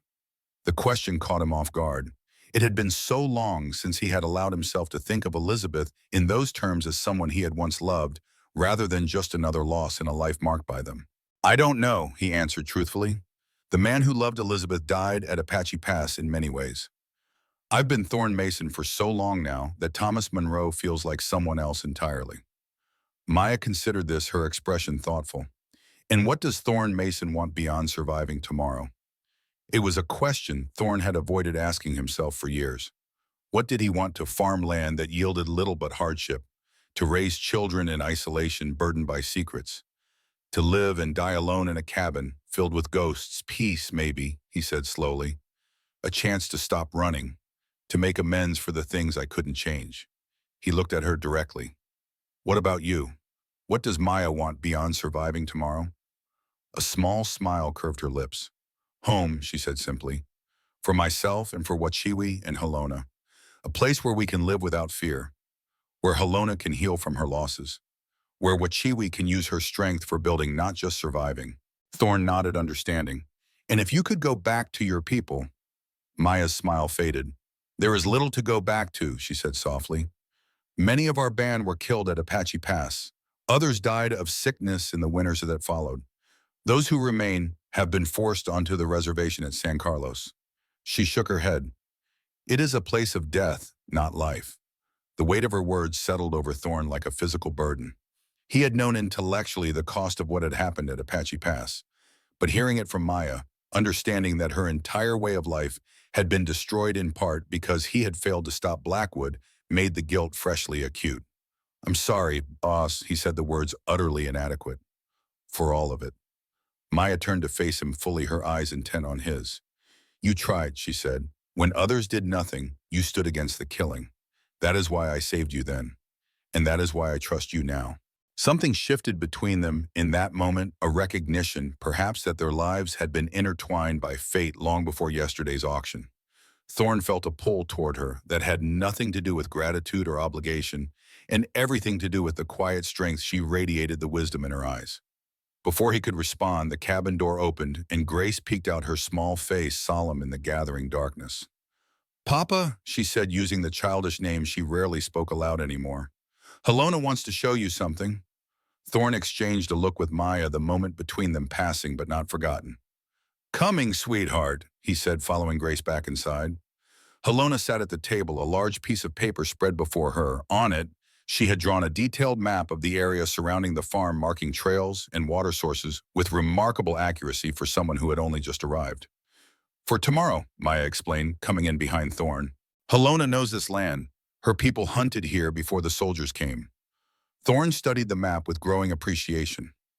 It showed several hidden approaches to the farm that he hadn't known existed, narrow game trails through the hills that would allow someone to come or go unseen. "This could be useful," he said, tracing one of the marked paths with his finger. "If things go badly tomorrow, these routes could provide escape options." Maya translated it for Halona, whose face remained solemn, but whose eyes showed a flicker of pride at Thorn's approval. She pointed to a specific spot on the map and spoke rapidly in Apache. "She says there is a cave here," Maya translated, "hidden by trees and rocks. A good place to hide the children if fighting comes." Thorn nodded, memorizing the location. "Thank her for me," he said. "This may save lives tomorrow." As Maya conveyed his words, Thorn became aware of movement in the loft above. Luke was listening, though he hadn't come down to join them. Whether that was a good sign or not, Thorn couldn't tell. Wachiwi approached the table, speaking to Maya while gesturing toward the barn. "Wachiwi says we should move the livestock to the far pasture tomorrow," Maya explained, "away from the house in case there is shooting." Thorn agreed. "Oh, good thinking. We'll do that in the morning." He looked around at the three women who were now actively helping prepare for Blackwood's return. "Thank you," he said simply. "You didn't ask to be part of this fight." Maya's eyes met his across the table. "Some fights choose us," she said. "We can only decide how we face them." With those words hanging in the air, they continued their preparations long into the night, planning for a confrontation. None of them wanted, but all knew was coming. And above them in the shadows of the loft, Luke listened and considered, weighing loyalty against truth, past against present, in the balance of his young heart. The moon rose full and bright, casting silver light across the sleeping land. Inside the cabin, Grace and Luke had retired to the loft while Helena slept on a pallet near the hearth. Wachui sat by the window keeping watch despite Thorne's assurance that Blackwood wouldn't come before the stated time. Unable to sleep, Thorne had stepped outside for air, the weight of tomorrow's confrontation heavy on his mind. The night was unnaturally quiet. No coyotes calling, no owls hunting, as if the very creatures of the desert sensed the coming storm and had gone to ground. He wasn't surprised when the cabin door opened behind him and Maya emerged wrapped in a shawl against the night's chill. They had developed an unspoken awareness of each other in the short time since she had arrived, a connection that defied simple explanation. "You should rest," she said, coming to stand beside him at the porch railing. "Tomorrow will require strength." "I could say the same to you," Thorne replied. Maya smiled faintly. "I am used to little sleep. In my village, I was often called to tend the sick at night. The habit remains." They stood in comfortable silence for a time, watching the moon's slow journey across the star-filled sky. The air between them hummed with unspoken thoughts, questions that had no easy answers. "I remember you singing," Thorne said suddenly, "in the cave when I was wounded. A song I didn't understand, but it anchored me somehow, kept me from slipping away when the fever was at its worst." Maya looked at him with surprise. "You remember that?" Thorne nodded. "Not much else from those days. Just fragments, pain, darkness, your voice, keeping me tethered to the world." "It was a healing song," Maya said softly, "passed down from my grandmother, who was also a healer. The words ask the spirits to strengthen the body and calm the mind." She hesitated, then added, "I was not sure you would live. The knife went deep, and infection had set in by the time I found you." "Why did you help me?" Thorne asked the question that had lingered in his mind since he recognized her. "I was a soldier of the enemy." Maya's gaze returned to the distant mountains silvered by moonlight. "I saw you try to stop the killing," she said simply. "When the others opened fire on our people, you stood against them. You were wounded because you tried to protect the innocent." She looked back at him. Such a man deserved to live, enemy or not. The weight of her words settled over Thorne like a mantle, a recognition of the choice he had made 15 years ago and the price he had paid for it. A choice that had cost him his career, his identity, and indirectly perhaps even Catherine. "I failed," he said, the admission torn from some deep place within him. "People died because I couldn't stop Blackwood." "You tried," Maya insisted. "When others did nothing, you acted. That matters." She paused, then added quietly, "It mattered to me." Something in her tone made Thorne turn to face her fully. In the moonlight, her features were softened, her eyes reflecting the stars above. For a moment, they stood suspended in time, the years between their first meeting and this one collapsing like a house of cards. "Maya," he began, not entirely sure what he meant to say. She shook her head slightly, stopping his words. "We face danger tomorrow," she said. "What comes after, if we survive, is a question for another night." Thorne nodded, understanding. There was something growing between them, a connection, a possibility, but tomorrow's confrontation loomed too large to see beyond it clearly. "You should go inside," he said gently. "Try to rest. I'll keep watch for a while." Maya hesitated, then reached out to touch his arm briefly. "Do not carry all the weight alone, Thorne Mason," she said. "You are not the only one with strength to offer." With that, she turned and went back inside, leaving Thorne alone with the night and his thoughts. He remained on the porch for a long time, watching the moon track across the sky, his mind turning over possibilities and plans for the coming day. When he finally went inside, the cabin was quiet. The only sounds the soft breathing of the sleepers and the occasional pop from the banked fire. He moved to his room and stretched out on the bed, not expecting sleep, but needing to rest his body at least. As he drifted in the space between wakefulness and dreams, a memory surfaced, Maya singing softly in the cave as she tended his wounds, her voice a lifeline in his darkest hour. The same woman who now slept beneath his roof, whose presence had somehow reawakened parts of himself he'd thought long dead. Tomorrow would bring whatever it brought. But for tonight, Thorn allowed himself to feel something he hadn't experienced in years. Not quite hope, perhaps, but a sense that, whatever happened, he was no longer facing the world entirely alone.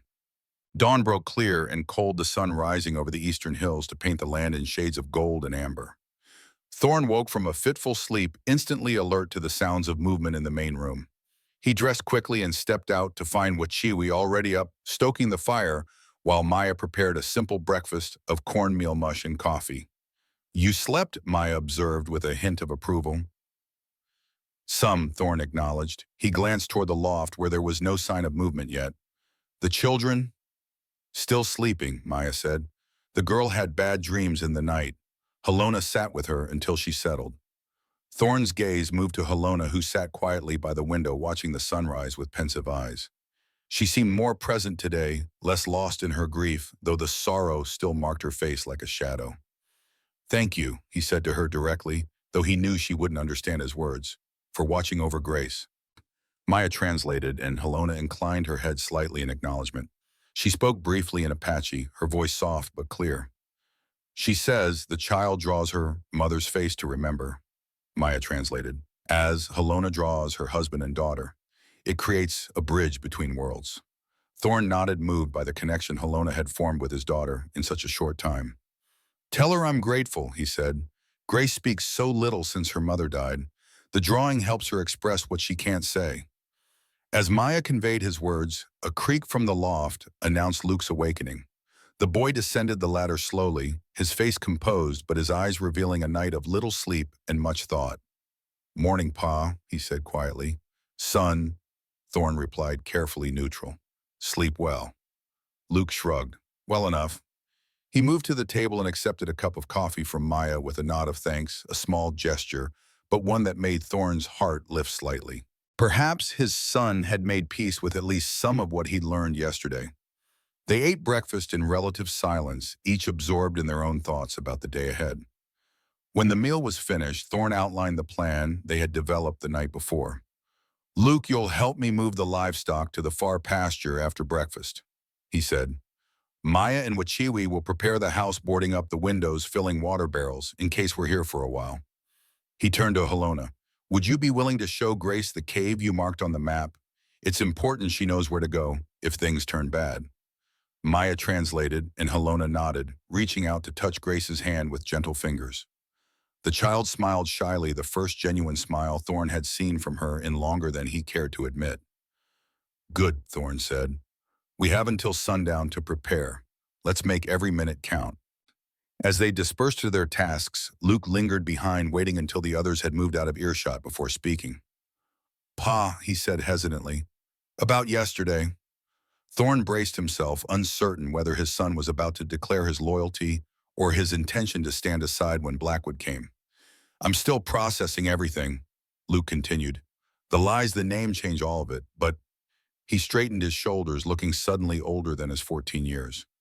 "When Blackwood comes, I'll stand with you. With our family." Relief washed over Thorn in a wave so powerful it nearly buckled his knees. "Thank you, son," he said, his voice rough with emotion. "That means more than you know."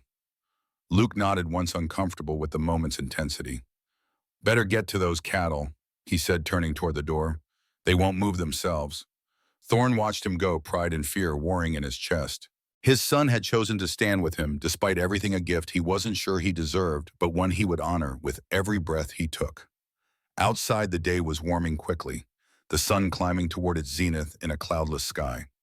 As Thorn joined Luke in moving the cattle to the far pasture, he couldn't help scanning the horizon repeatedly, half expecting to see riders appearing despite Blackwood's promise of sundown. The hours passed in a flurry of activity. Windows were boarded, water-stored weapons cleaned and loaded. By mid-afternoon, they had done all they could to prepare. The farm stood ready, as fortified as they could make it, with limited time and resources. Thorn gathered everyone in the main room for a final review of the plan. "If Blackwood comes peacefully, which I doubt, I'll try to reason with him," he said. "If that fails, we defend the house. Luke and I will take the front. Wachiwi, you'll watch the back door." He turned to Helona and Grace. "If shooting starts, you two head for the cave immediately. Take the trail we marked this morning. Stay there until one of us comes for you or until you're sure it's safe. Finally, he looked at Maya. You'll be their main target. I want you to stay inside away from the windows. Your job is to protect Grace and Helona if they can't make it to the cave. Maya shook her head firmly. I will stand with you, she said. This fight is as much mine as yours. Before Thorn could argue, Luke spoke up. Pa, someone's coming. Fast. They all moved to the window where Luke had pulled back a corner of the boarding to keep watch. A cloud of dust on the horizon marked a lone rider approaching at a gallop, too early to be Blackwood and his men. Who is it? Thorn asked, squinting against the afternoon sun. Luke watched a moment longer as the rider drew closer. I can't tell. Not the sheriff, though. Smaller. Thorn made a decision.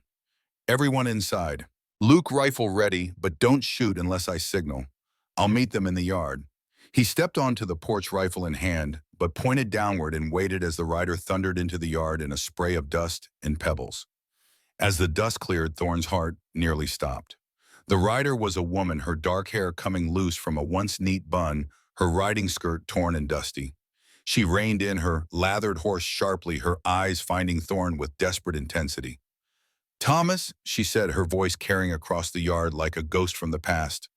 They're coming. Daniel and his men, they've been drinking, and they're talking about burning you out, about hanging you for a traitor.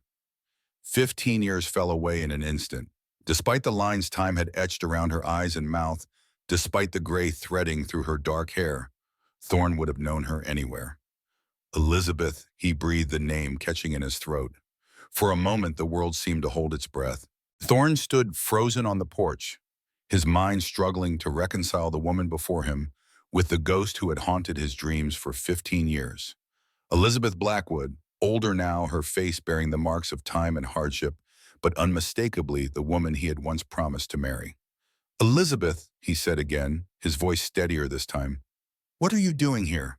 She dismounted quickly, her movements betraying urgency despite her obvious exhaustion. There's no time, she said, approaching the porch. Daniel gathered men from the saloon, 15, maybe 20. They've been drinking since noon, talking about justice and traitors. Her eyes, still the same deep blue he remembered, met his with desperate intensity. They mean to kill you, Thomas, and anyone who stands with you. From the doorway behind him, Thorn heard a sharp intake of breath. He turned to find Luke standing there, rifle half raised, his young face a mask of confusion, as he looked from his father to the woman he'd heard about only yesterday. Is that, he began. Elizabeth Blackwood, Thorn confirmed. Luke, take her horse to the barn, make sure it's watered, then come straight back. Luke hesitated, clearly reluctant to leave, but finally nodded and moved past them to take the reins of Elizabeth's exhausted mount. As Luke led the horse away, Thorn turned back to Elizabeth. How did you know where to find me? I've been Thorn Mason for 15 years. I've always known, she said simply. Daniel came home after Apache passed telling everyone you'd deserted, but I never believed it.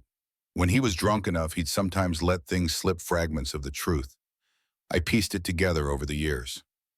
Her expression hardened. I know what my brother did, Thomas. What he ordered those men to do. 1,000 questions crowded Thorn's mind, but there was no time for them now.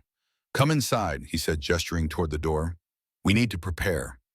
As they entered the cabin, Maya stepped forward from where she'd been standing in the shadows. Her eyes moved between Thorn and Elizabeth, taking in the obvious history between them with a carefully neutral expression. This is Maya, Thorn said simply, and Wachiwi and Helona. He nodded toward the other women. They're the reason Blackwood's coming. Elizabeth looked at the 3 Apache women, understanding dawning in her eyes. The women from yesterday's auction, she said. Daniel was in a fury when he came home saying you'd interfered again. She turned back to Thorn. You never could stand by when something was wrong, could you? There was something in her voice, not quite accusation, not quite admiration, that made Thorn uncomfortable. Before he could respond, Grace peeked out from behind Helona, her solemn eyes fixed on Elizabeth with undisguised curiosity. And who is this? Elizabeth asked, her voice softening as she knelt to the child's level. My daughter Grace, Thorn said.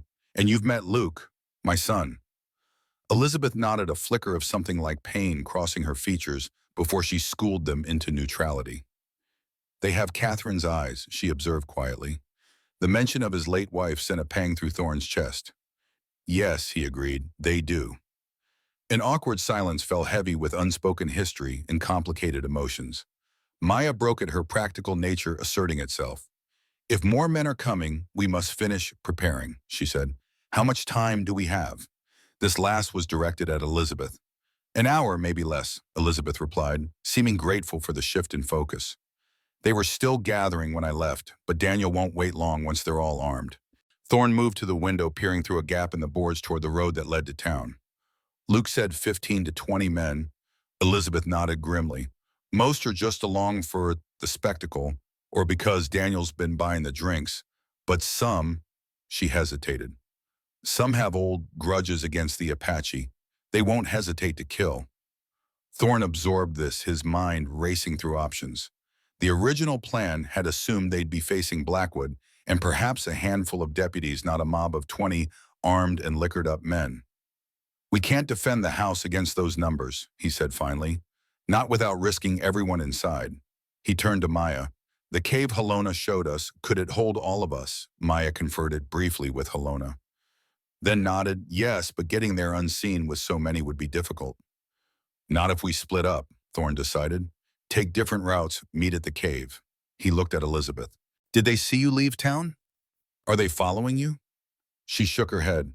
I don't think so. I slipped out while Daniel was still at the saloon. Told Mrs. Porter I was going to visit a sick friend outside town. Luke returned from the barn, slightly breathless. Horses taken care of, he reported. What's the plan?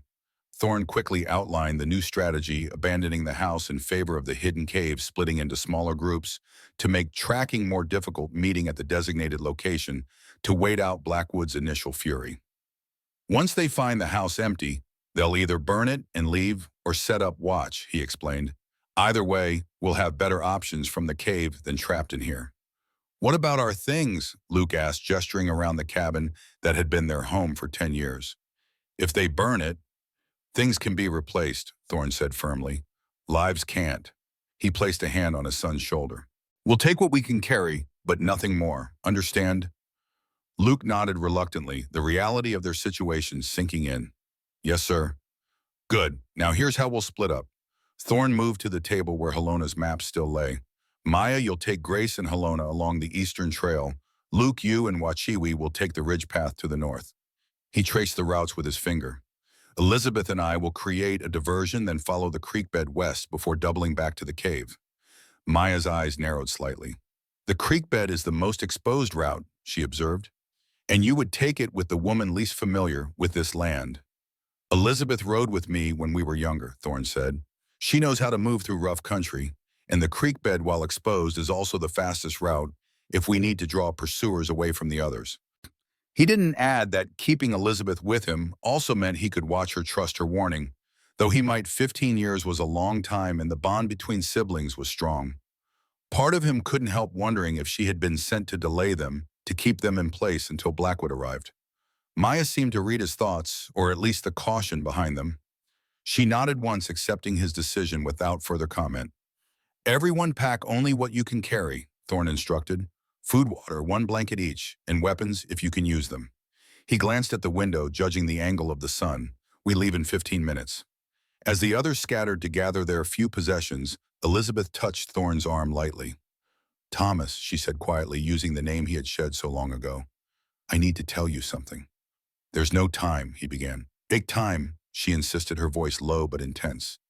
Daniel doesn't just want the Apache women. He wants something he thinks you have. Thorne frowned. What are you talking about? A letter, Elizabeth said, written by the fort commander after Apache passed, documenting what really happened there.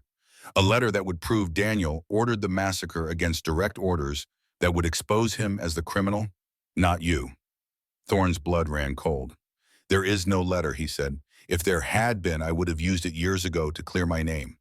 Daniel believes there is, Elizabeth pressed. He's convinced himself you've been hiding it all these years, waiting for the right moment to destroy him. It's become an obsession with him, Thomas. He sees conspiracies everywhere, believes every Apache in the territory is working with you to undermine him. He's delusional, Thorne said flatly. There was never any letter. The commander at Fort Bowie was Blackwood's friend. He'd have never documented what happened. Elizabeth's face fell. Then there's truly nothing to negotiate with, she said. Daniel won't stop until... She couldn't finish the sentence. Until I'm dead, Thorne completed grimly. I've known that for 15 years, Elizabeth. It's why I became someone else, why I stayed away from town as much as possible. He sighed heavily. I just never thought he'd find me like this. Before Elizabeth could respond, Luke approached a small pack slung over his shoulder and his rifle in hand. Everyone's ready, Pa, he said, his young face set in determined lines. Thorne nodded, pushing aside the weight of the past to focus on the immediate future. Then it's time to go, he said. Remember, if anything happens, the cave is the meeting point. No one waits for stragglers, no one plays hero. Clear. Luke nodded, then turned to Elizabeth.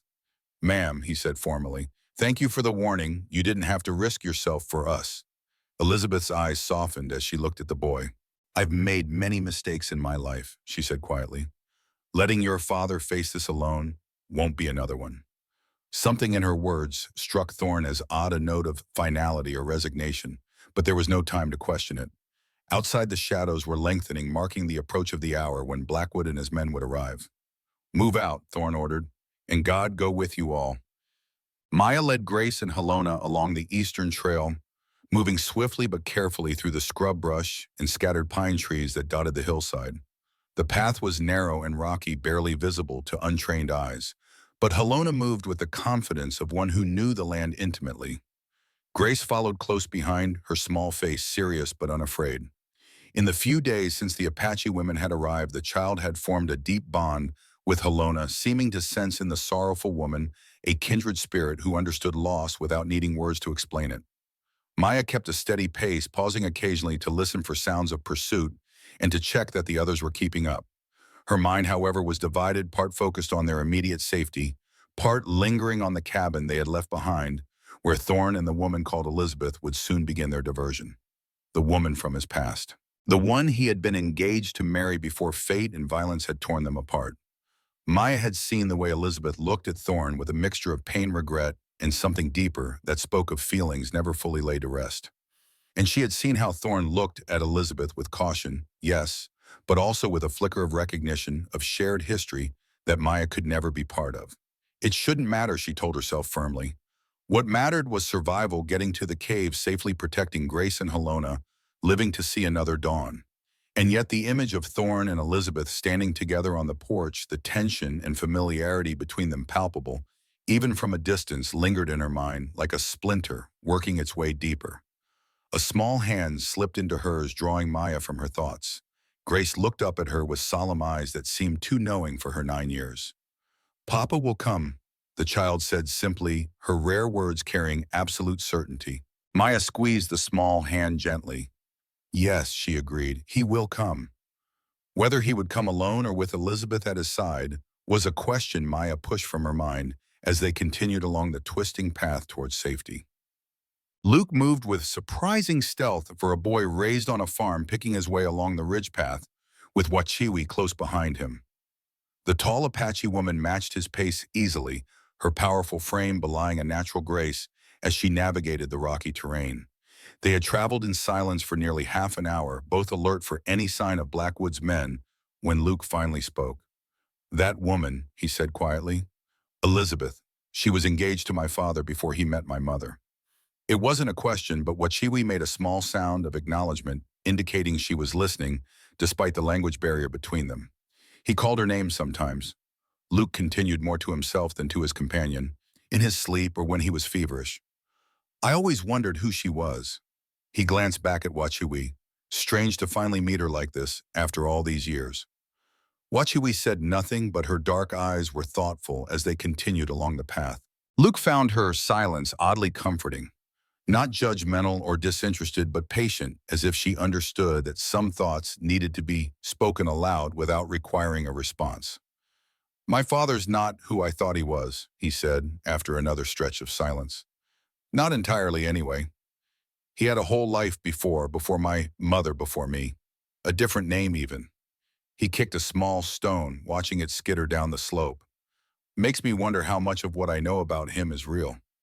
Wachiwi spoke then a few words in Apache that Luke couldn't understand, But her tone was gentle, and when he turned to look at her, she placed a hand over her heart, then gestured toward the distant horizon where the cabin lay. You think his heart is true, Luke interpreted, even if his name isn't. He considered this. Maybe you're right. He's always taught me to do what's right no matter how hard it is. A small smile touched his lips. Guess he was speaking from experience. They continued in companionable silence, each step taking them closer to the cave where they would reunite with the others, where Luke would see whether his father's diversion had succeeded or whether the past had finally claimed the man who had once been Captain Thomas Monroe. Thorne and Elizabeth waited until the others had a substantial head start on before beginning their preparations. The plan was simple but risky. Create enough noise and movement around the cabin to draw Blackwood's attention, then slip away along the creek bed while the sheriff and his men were focused on the house. You should take a horse, Thorne said as he checked the priming on his rifle one last time. The creek bed's rocky in places and will need to move fast. Elizabeth shook her head. I ride better than you ever did, Thomas, she said, a ghost of old teasing in her voice. I'll keep up. Thorne acknowledged this with a nod, remembering the young woman who had outpaced him on many a ride through the Virginia countryside where they had both grown up. Before the war, before the West, before everything had changed. Why did you really come? He asked suddenly, the question that had been nagging at him since her arrival. After 15 years, why risk everything to warn me? Elizabeth's gaze didn't waver. Because I knew the truth, she said simply. All these years while Daniel spread his lies about you deserting, about you being a coward, I knew. Not the details, perhaps, but I knew you would never abandon your men or your duty without good reason. How, Thorne pressed. How could you be so sure when everyone else believed the worst? A sad smile touched Elizabeth's lips. Because I knew your heart, Thomas. Better perhaps than you knew it yourself.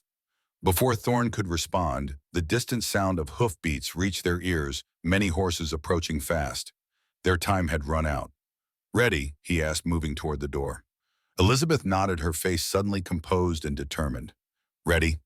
Together they stepped onto the porch just as the first riders appeared on the horizon, a dust cloud resolving into mounted men rifles glinting in the late afternoon sun.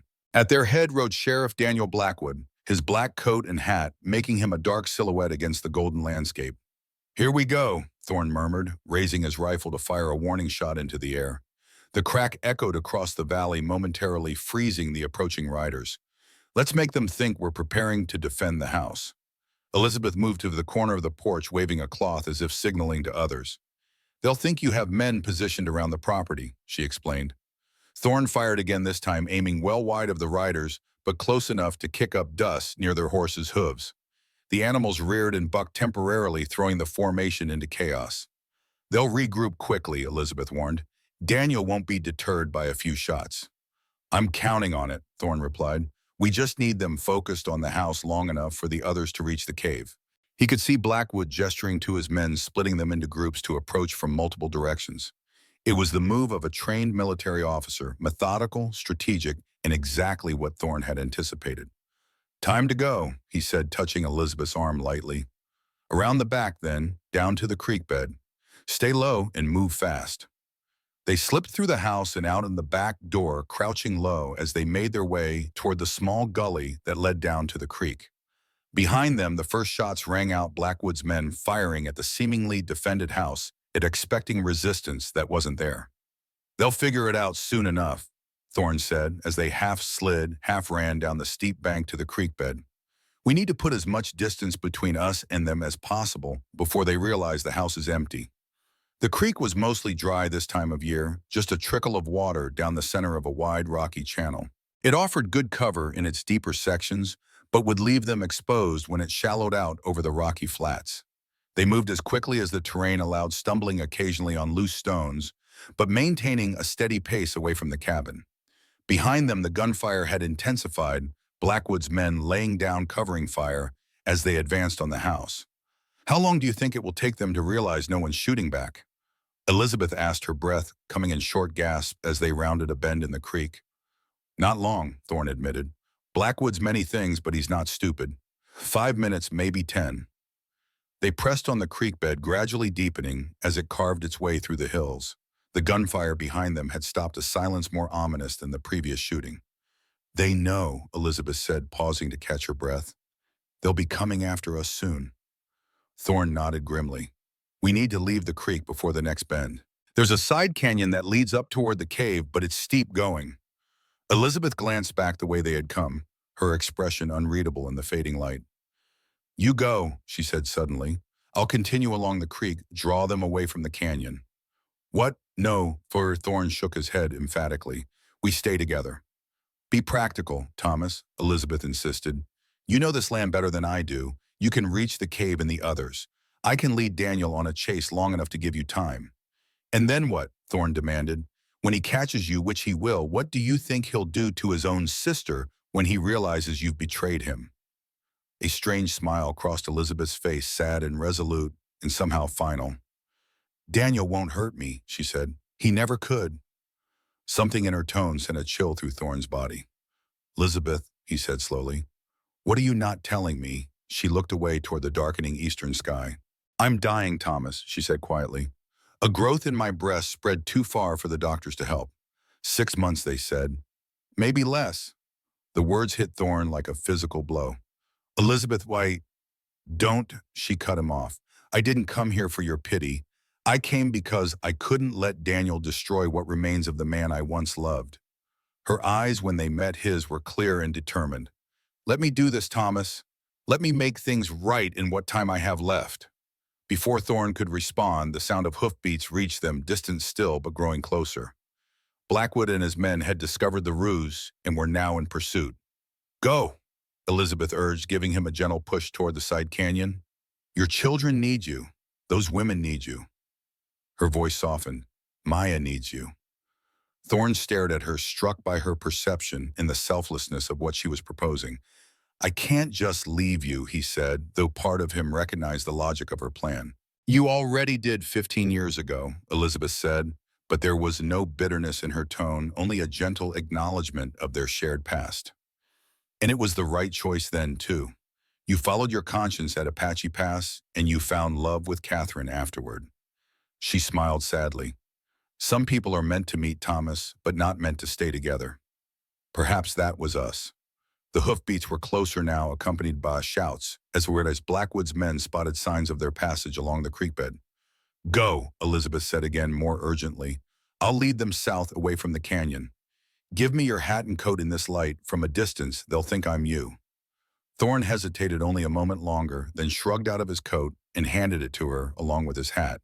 "Elizabeth," he said, her name catching in his throat. "Thank you for everything." She slipped the coat on over her riding clothes, tucking her hair up under the hat. "Live well, Thomas," she said simply. "Make this second chance count." Without waiting for his response, she turned and continued down the creek bed, her figure soon lost in the gathering dusk. Thorne watched her go, a complicated mix of emotions churning in his chest: gratitude, regret, admiration, and a deep sadness for what might have been in another lifetime. Then he turned and began the steep climb up the side canyon toward the cave where the others waited toward the future, whatever it might hold. Maya paced the entrance to the cave, her eyes scanning the darkening landscape for any sign of movement. Luke and Wachiwi had arrived nearly an hour ago, reporting no sign of pursuit along their route. Grace and Helona sat deeper within the cave, the child sleeping with her head in the woman's lap, while Helona stroked her hair with gentle fingers. But of Thorne and Elizabeth there was no sign. "They should have been here by now," Luke said, joining Maya at the entrance. The boy's face was drawn with worry, his eyes constantly moving between the two trails that led toward their hiding place. "Yes," Maya agreed, simply not wanting to voice the fears that had been growing with each passing minute. Had they been captured? Had Blackwood's men overtaken them? Or a thought that came unbidden and unwelcome: had they chosen a different path altogether, one that led away from the cave and those who waited there? As darkness fell, completely blanketing the land in deep shadow, broken only by starlight, Maya made a decision. "I will go look for them," she said, checking the knife at her belt, the only weapon she had brought. "I'm coming with you," Luke said, immediately reaching for his rifle. Maya shook her head. "You must stay with the others. Protect your sister and Helona." "Wachiwi can do that," Luke argued. "She's stronger than both of us combined, and I know these hills better than you do." Before Maya could respond, a shadow detached itself from the larger darkness near the canyon path. Both she and Luke froze weapons ready as the figure approached slowly, hands raised in a gesture of peace. "It's me," Thorne's voice came softly through the night. "Just me." Relief flooded through Maya so intense it made her knees weak for a moment.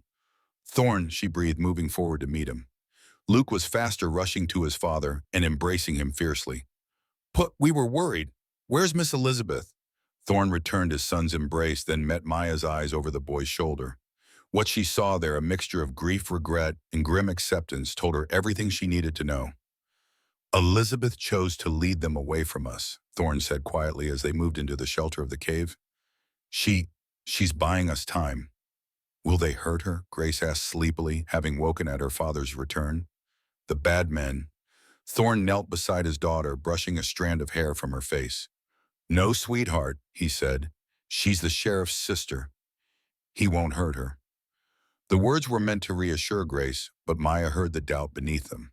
Blackwood was a man consumed by hatred and paranoia. Even if family ties might not stay his hand if he felt betrayed.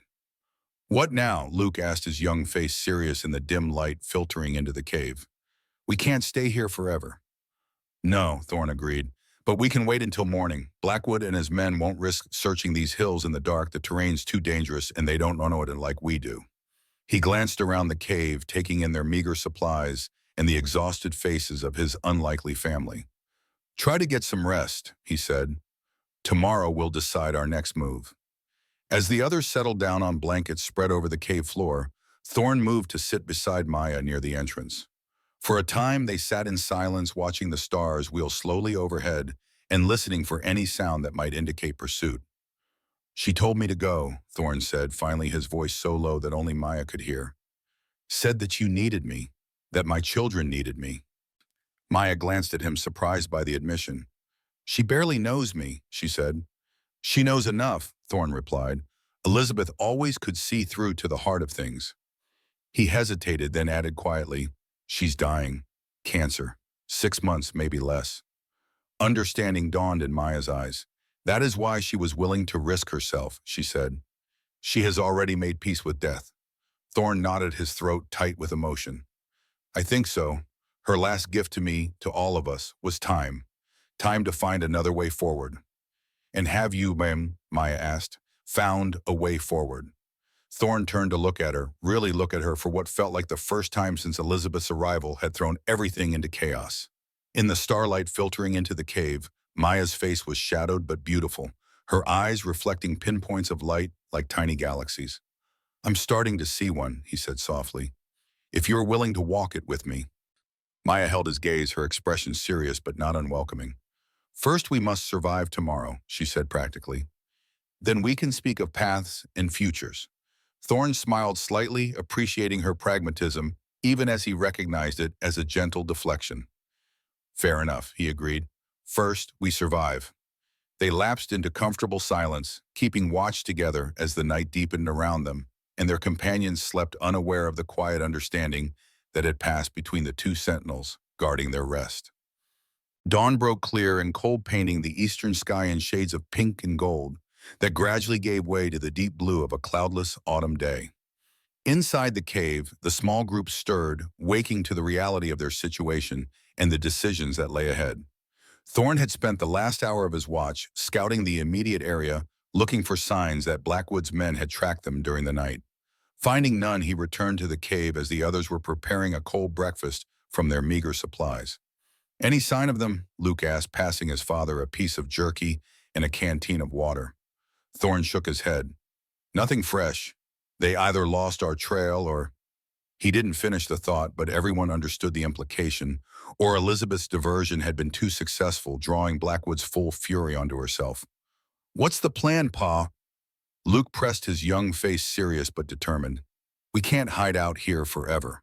Thorne looked around at the small group that fate had brought together: his children, the 3 Apache women who had somehow become intertwined with his destiny, all looking to him for direction.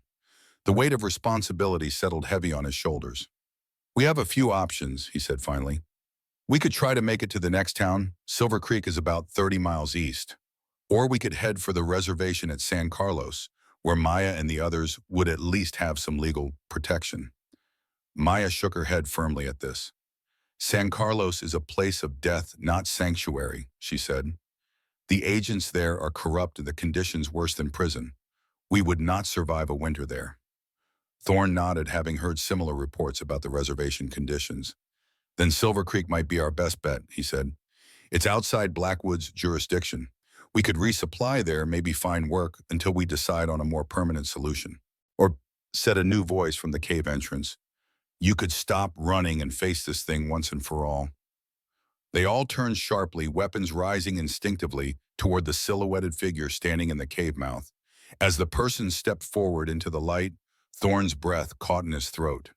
Elizabeth. She looked exhausted, her riding clothes torn and dirty dark circles shadowing her eyes. But she was alive and apparently unharmed. How did you find us? Thorne asked as Luke quickly moved to offer her water. Elizabeth drank deeply before answering. I know my brother, she said simply. I knew he'd follow me rather than search for a trail he couldn't see. I led him and his men on a chase halfway to the Mexican border before doubling back. A ghost of a smile touched her lips. I always was the better rider in the family. Is he still following you? Luke asked anxiously, peering past her toward the cave entrance. No, Elizabeth said. I lost them in a box canyon about 10 miles south of here. They'll be searching that area for some time, I expect. Thorne studied her face, noting the resolve in her eyes. You said we should stop running, he prompted. What did you mean? Elizabeth looked around at the group, her gaze lingering on Grace and Helona, sitting together on Wachiwi's proud stance on Maya's watchful eyes before returning to Thorne. I mean that running only delays the inevitable, she said. Daniel will never stop hunting you, Thomas. Not while he believes you have something that could destroy him.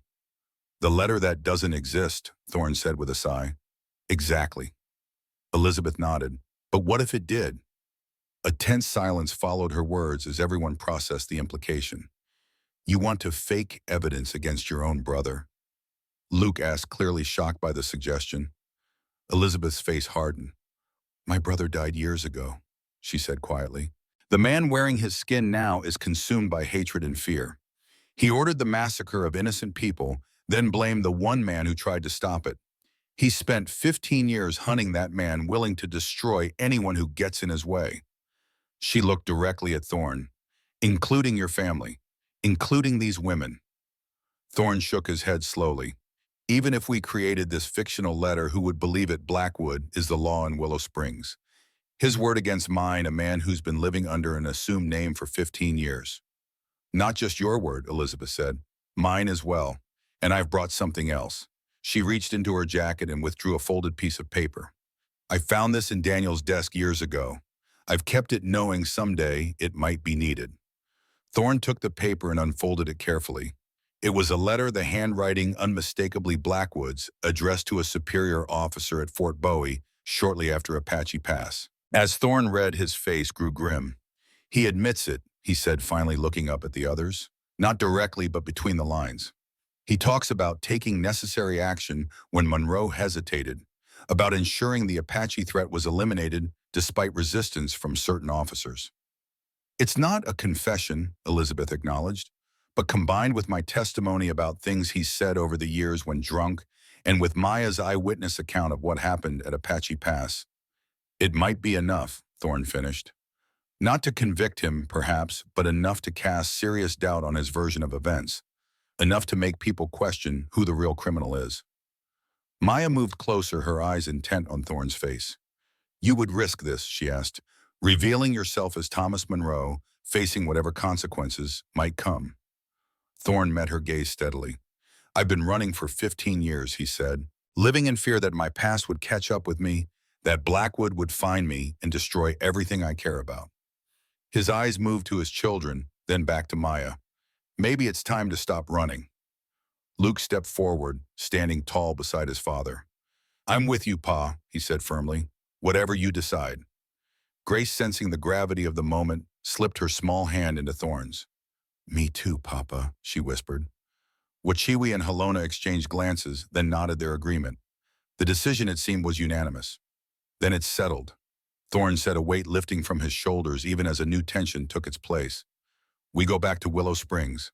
We face Blackwood with the truth, all of it. There's something else you should know, Elizabeth said, her expression serious.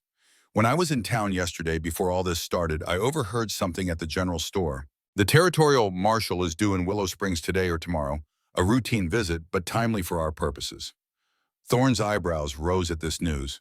The marshal would have authority over Blackwood, he said thoughtfully, and no personal stake in the matter. Exactly, Elizabeth nodded. If we can present our case to him instead of being at Daniel's mercy, we might actually have a chance, Thorne finished. He looked around at the others, a plan forming in his mind. Here's what we'll do. The sun was high overhead when they reached the outskirts of Willow Springs, approaching from the east along the main road rather than trying to conceal their arrival. Thorne rode at the front, Elizabeth beside him with the others following in a tight group. They had taken time to clean up as best they could at a small stream, wanting to present themselves with as much dignity as possible for what lay ahead. Thorne had shaved using his knife in the small mirror Luke carried for signaling and had donned his cleanest shirt from the supplies they'd brought. The town appeared quiet as they approached the usual midday lull, when most people were indoors avoiding the heat. A few heads turned as they rode down the main street, expressions ranging from surprise to outright hostility. The marshal's horse, Elizabeth murmured, nodding toward a fine bay stallion tied outside the sheriff's office. He's here. Thorne nodded, a mix of relief and apprehension flooding through him. They had timed their arrival well, perhaps too well. If Blackwood had returned from his futile chase, he would be inside that office right now, possibly already poisoning the marshal's ear against them. As they drew closer to the sheriff's office, the door swung open and 3 men stepped onto the porch. The first was Blackwood himself, his face thunderous with barely contained rage as he spotted their approaching party. Behind him stood a tall, distinguished-looking man with silver hair and the unmistakable bearing of authority, the territorial marshal. The third man, to Thorne's surprise, was Pastor Thomas from the small church at the edge of town. Thorne reined in his horse a few yards from the office, the others stopping behind him. For a long moment, no one spoke, the tension thick enough to cut with a knife. Daniel, Elizabeth broke the silence, her voice remarkably calm. I'd like you to meet Marshal Harrington from the territorial office. Marshal, this is my brother, Sheriff Daniel Blackwood. The marshal's eyebrows rose slightly at this introduction, his gaze moving between Elizabeth and the furious sheriff. Ma'am, he acknowledged with a slight nod. Sheriff Blackwood and I were just discussing some irregularities in the local law enforcement practices. Blackwood's face flushed dark with anger. These people are trespassing in my town, he snarled. That man, he jabbed a finger toward Thorne, is a deserter from the United States Army and a traitor who abandoned his men in hostile territory 15 years ago. Is that so? The marshal asked mildly, turning his attention to Thorne. And you would be, Thorne straightened in his saddle, meeting the marshal's gaze directly. My name is Thomas Monroe, he said clearly, reclaiming his original identity for the first time in 15 years. Formerly Captain 4th Cavalry, stationed at Fort Bowie, and I have never deserted my post or my men. A murmur ran through the small crowd that had begun to gather, drawn by the confrontation playing out in the center of town. He's lying, Blackwood spat. I was there. I saw him run, left us to face the Apache alone while he saved his own skin. Actually, Elizabeth said, her voice carrying clearly in the tense silence. That's not what happened at all, and I have proof. She reached into her jacket, drawing out the letter they had discussed in the cave. This is a letter written by my brother shortly after the incident at Apache Pass. In it, he admits to disobeying Captain Monroe's direct order to stand down, admits to attacking an Apache camp of civilians rather than the raiders they were sent to find. She handed the letter to the marshal, who read it carefully, his expression giving nothing away. This is a serious accusation, he said, finally looking up from the paper. Sheriff Blackwood, do you recognize this letter? Blackwood's face had gone from red to ashen. That's a personal communication, he blustered, taken from my private desk. It proves nothing. Perhaps not alone, the marshal agreed, but I understand there are witnesses to the events at Apache Pass. His gaze moved to Maya, who sat straight and proud on her horse. You were there, ma'am, Maya nodded, meeting his eyes without flinching. I was there, she confirmed. I saw this man, she gestured to Blackwood, order his soldiers to fire on our camp. Women, children, elders, no warriors, no weapons except for hunting tools. When Captain Monroe tried to stop the killing, this man attacked him, left him for dead. She's lying, Blackwood shouted, his composure cracking. She's an Apache, a savage. Her word means nothing against mine. And what about my word? Pastor Thomas spoke for the first time, his quiet voice somehow cutting through Blackwood's rage. I was a corporal in your unit, Sheriff. I was at Apache Pass that day. Thorne stared at the pastor in shock. He hadn't recognized the man. 15 years had changed the young corporal into a middle-aged minister. But as he looked closer, he could see the familiar features beneath the lines of age and experience. Thomas, the pastor nodded to him.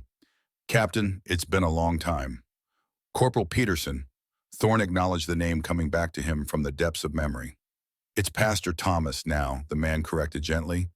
I found a different calling after what I witnessed that day. He turned to the marshal. I've kept my silence for 15 years out of shame for my part in what happened, but I can no longer stand by while an innocent man is persecuted. You're all conspiring against me. Blackwood snarled, his hand moving toward his gun. I won't stand for it. I wouldn't, the marshal said calmly, his own hand resting casually near his sidearm. That would just add attempted murder of a federal officer to your troubles, Sheriff. Blackwood froze, his eyes darting between the Marshal Thorne and the growing crowd of townspeople who had gathered to witness the confrontation. Desperately, he turned to the onlookers.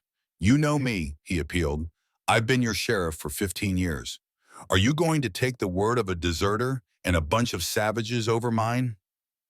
There was a murmur among the crowd, but no one stepped forward to support him.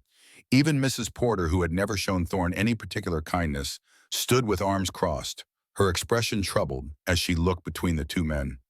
Daniel, Elizabeth said softly, dismounting and approaching her brother. It's over. The truth is out now. You pay, Blackwood breathed, turning on her with fury in his eyes. My own sister, you betrayed me for him. He gestured violently toward Thorne. I betrayed you for the truth, Elizabeth corrected gently. For the brother I used to know before hatred consumed him. For a moment it seemed Blackwood might lunge at her. Then, like a puppet whose strings had been cut, he seemed to collapse in on himself, the fight draining out of him all at once. Sheriff Daniel Blackwood, the marshal said formally, I'm relieving you of your duties pending a full investigation into the events at Apache Pass and your conduct as sheriff of Willow Springs. He gestured to two deputies who had emerged from the office.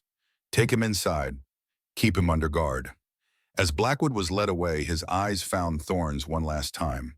But there was no hatred there now, only a vast, empty defeat, the look of a man who had lost everything that mattered to him. The marshal turned to Thorne.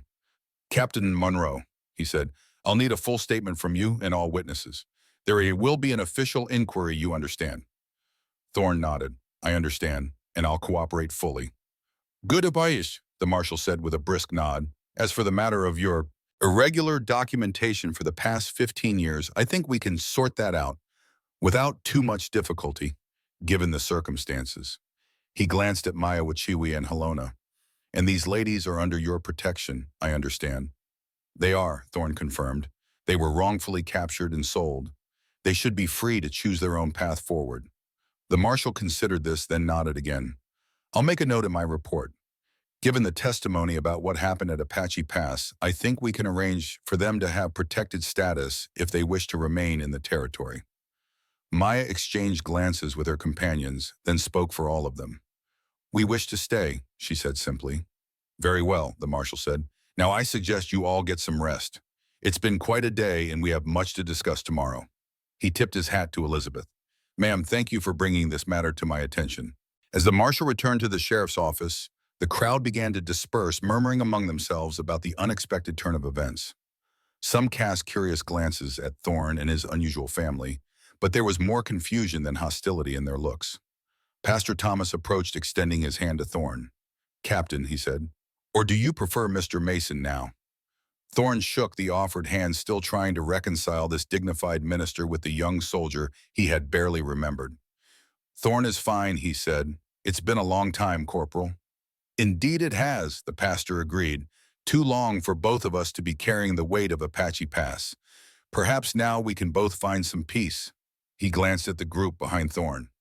You and your family are welcome to stay at the church until this matter is settled. It's not much, but it's clean and quiet. Thank you, Thorne said, genuinely touched by the offer. We'd be grateful. As Pastor Thomas led them toward the small church at the edge of town, and Elizabeth fell into step beside Thorne. Well, she said quietly, that went better than I expected.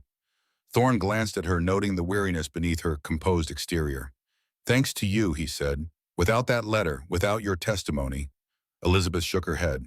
I only did what I should have done years ago, she said. Perhaps if I had spoken up sooner, Daniel might not have gone so far down this dark path. Don't, Thorne said gently. You can't blame yourself for his choices. She smiled sadly. We all make our choices, Thomas. Daniel made his, I made mine. You made yours. Her gaze drifted to Maya, who walked ahead with Grace and Helena. And now you have a chance to make new ones. Thorne followed her gaze, understanding what she meant. Elizabeth, he began, not entirely sure what he wanted to say. It's all right, she said, touching his arm lightly. What we had was beautiful, but it belongs to the past. You have a future waiting for you. She looked ahead at the small group that had somehow become his family. They need you, and I think you need them too. Before Thorne could respond, Luke dropped back to walk beside them. Pa, he said quietly, is it really over? Can we go home now? Thorne looked at his son, this boy who had shown such courage and loyalty through everything, and felt a surge of pride so intense it nearly overwhelmed him. Soon, he promised. We need to give our statements to the marshal, make sure Blackwood can't hurt anyone else. But yes, after that, we can go home. And they'll come with us, Luke asked, nodding toward Maya, Wachiwi, and Helena.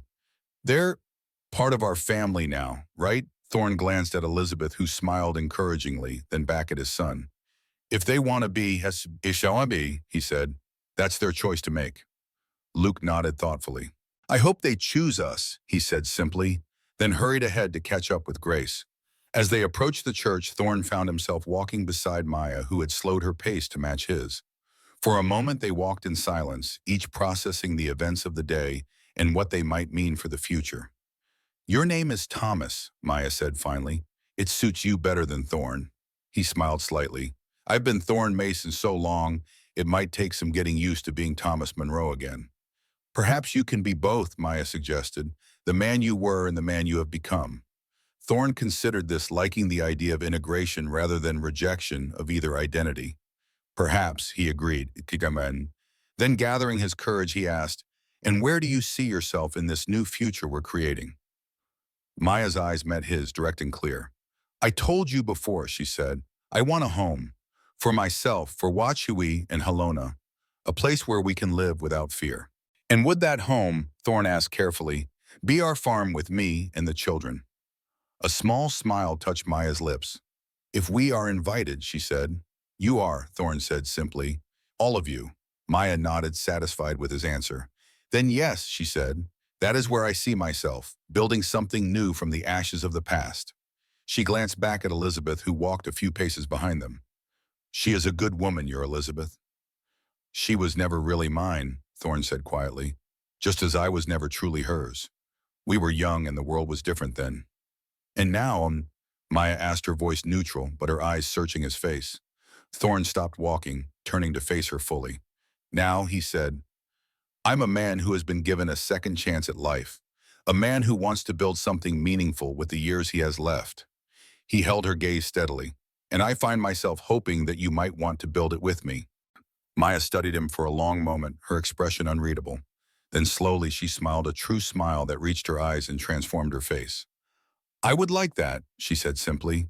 It wasn't a declaration of love, not yet, but it was a beginning, a promise of possibility that was more than Thorne had dared to hope for when he'd placed $6 silver on an auctioneer's table just days ago. As they continued toward the church where Pastor Thomas waited to welcome them, Thorne felt a sense of rightness settle over him. The past had finally caught up with him, but instead of destroying him, it had somehow set him free. Elizabeth had been right. Some people were meant to meet but not meant to stay together. And sometimes life gave you a second chance to find where you truly belonged. For $6, Thorne had purchased what he thought was a debt repaid. Instead, he had found a future he never expected, one built not on obligation or guilt, but on choice, courage, and the possibility of love. It was, he reflected as they crossed the threshold into their temporary sanctuary, the best bargain he had ever made. Retry Claude can make mistakes. Please double-check responses. Research Trian Tinkam, Sonnet 3.7.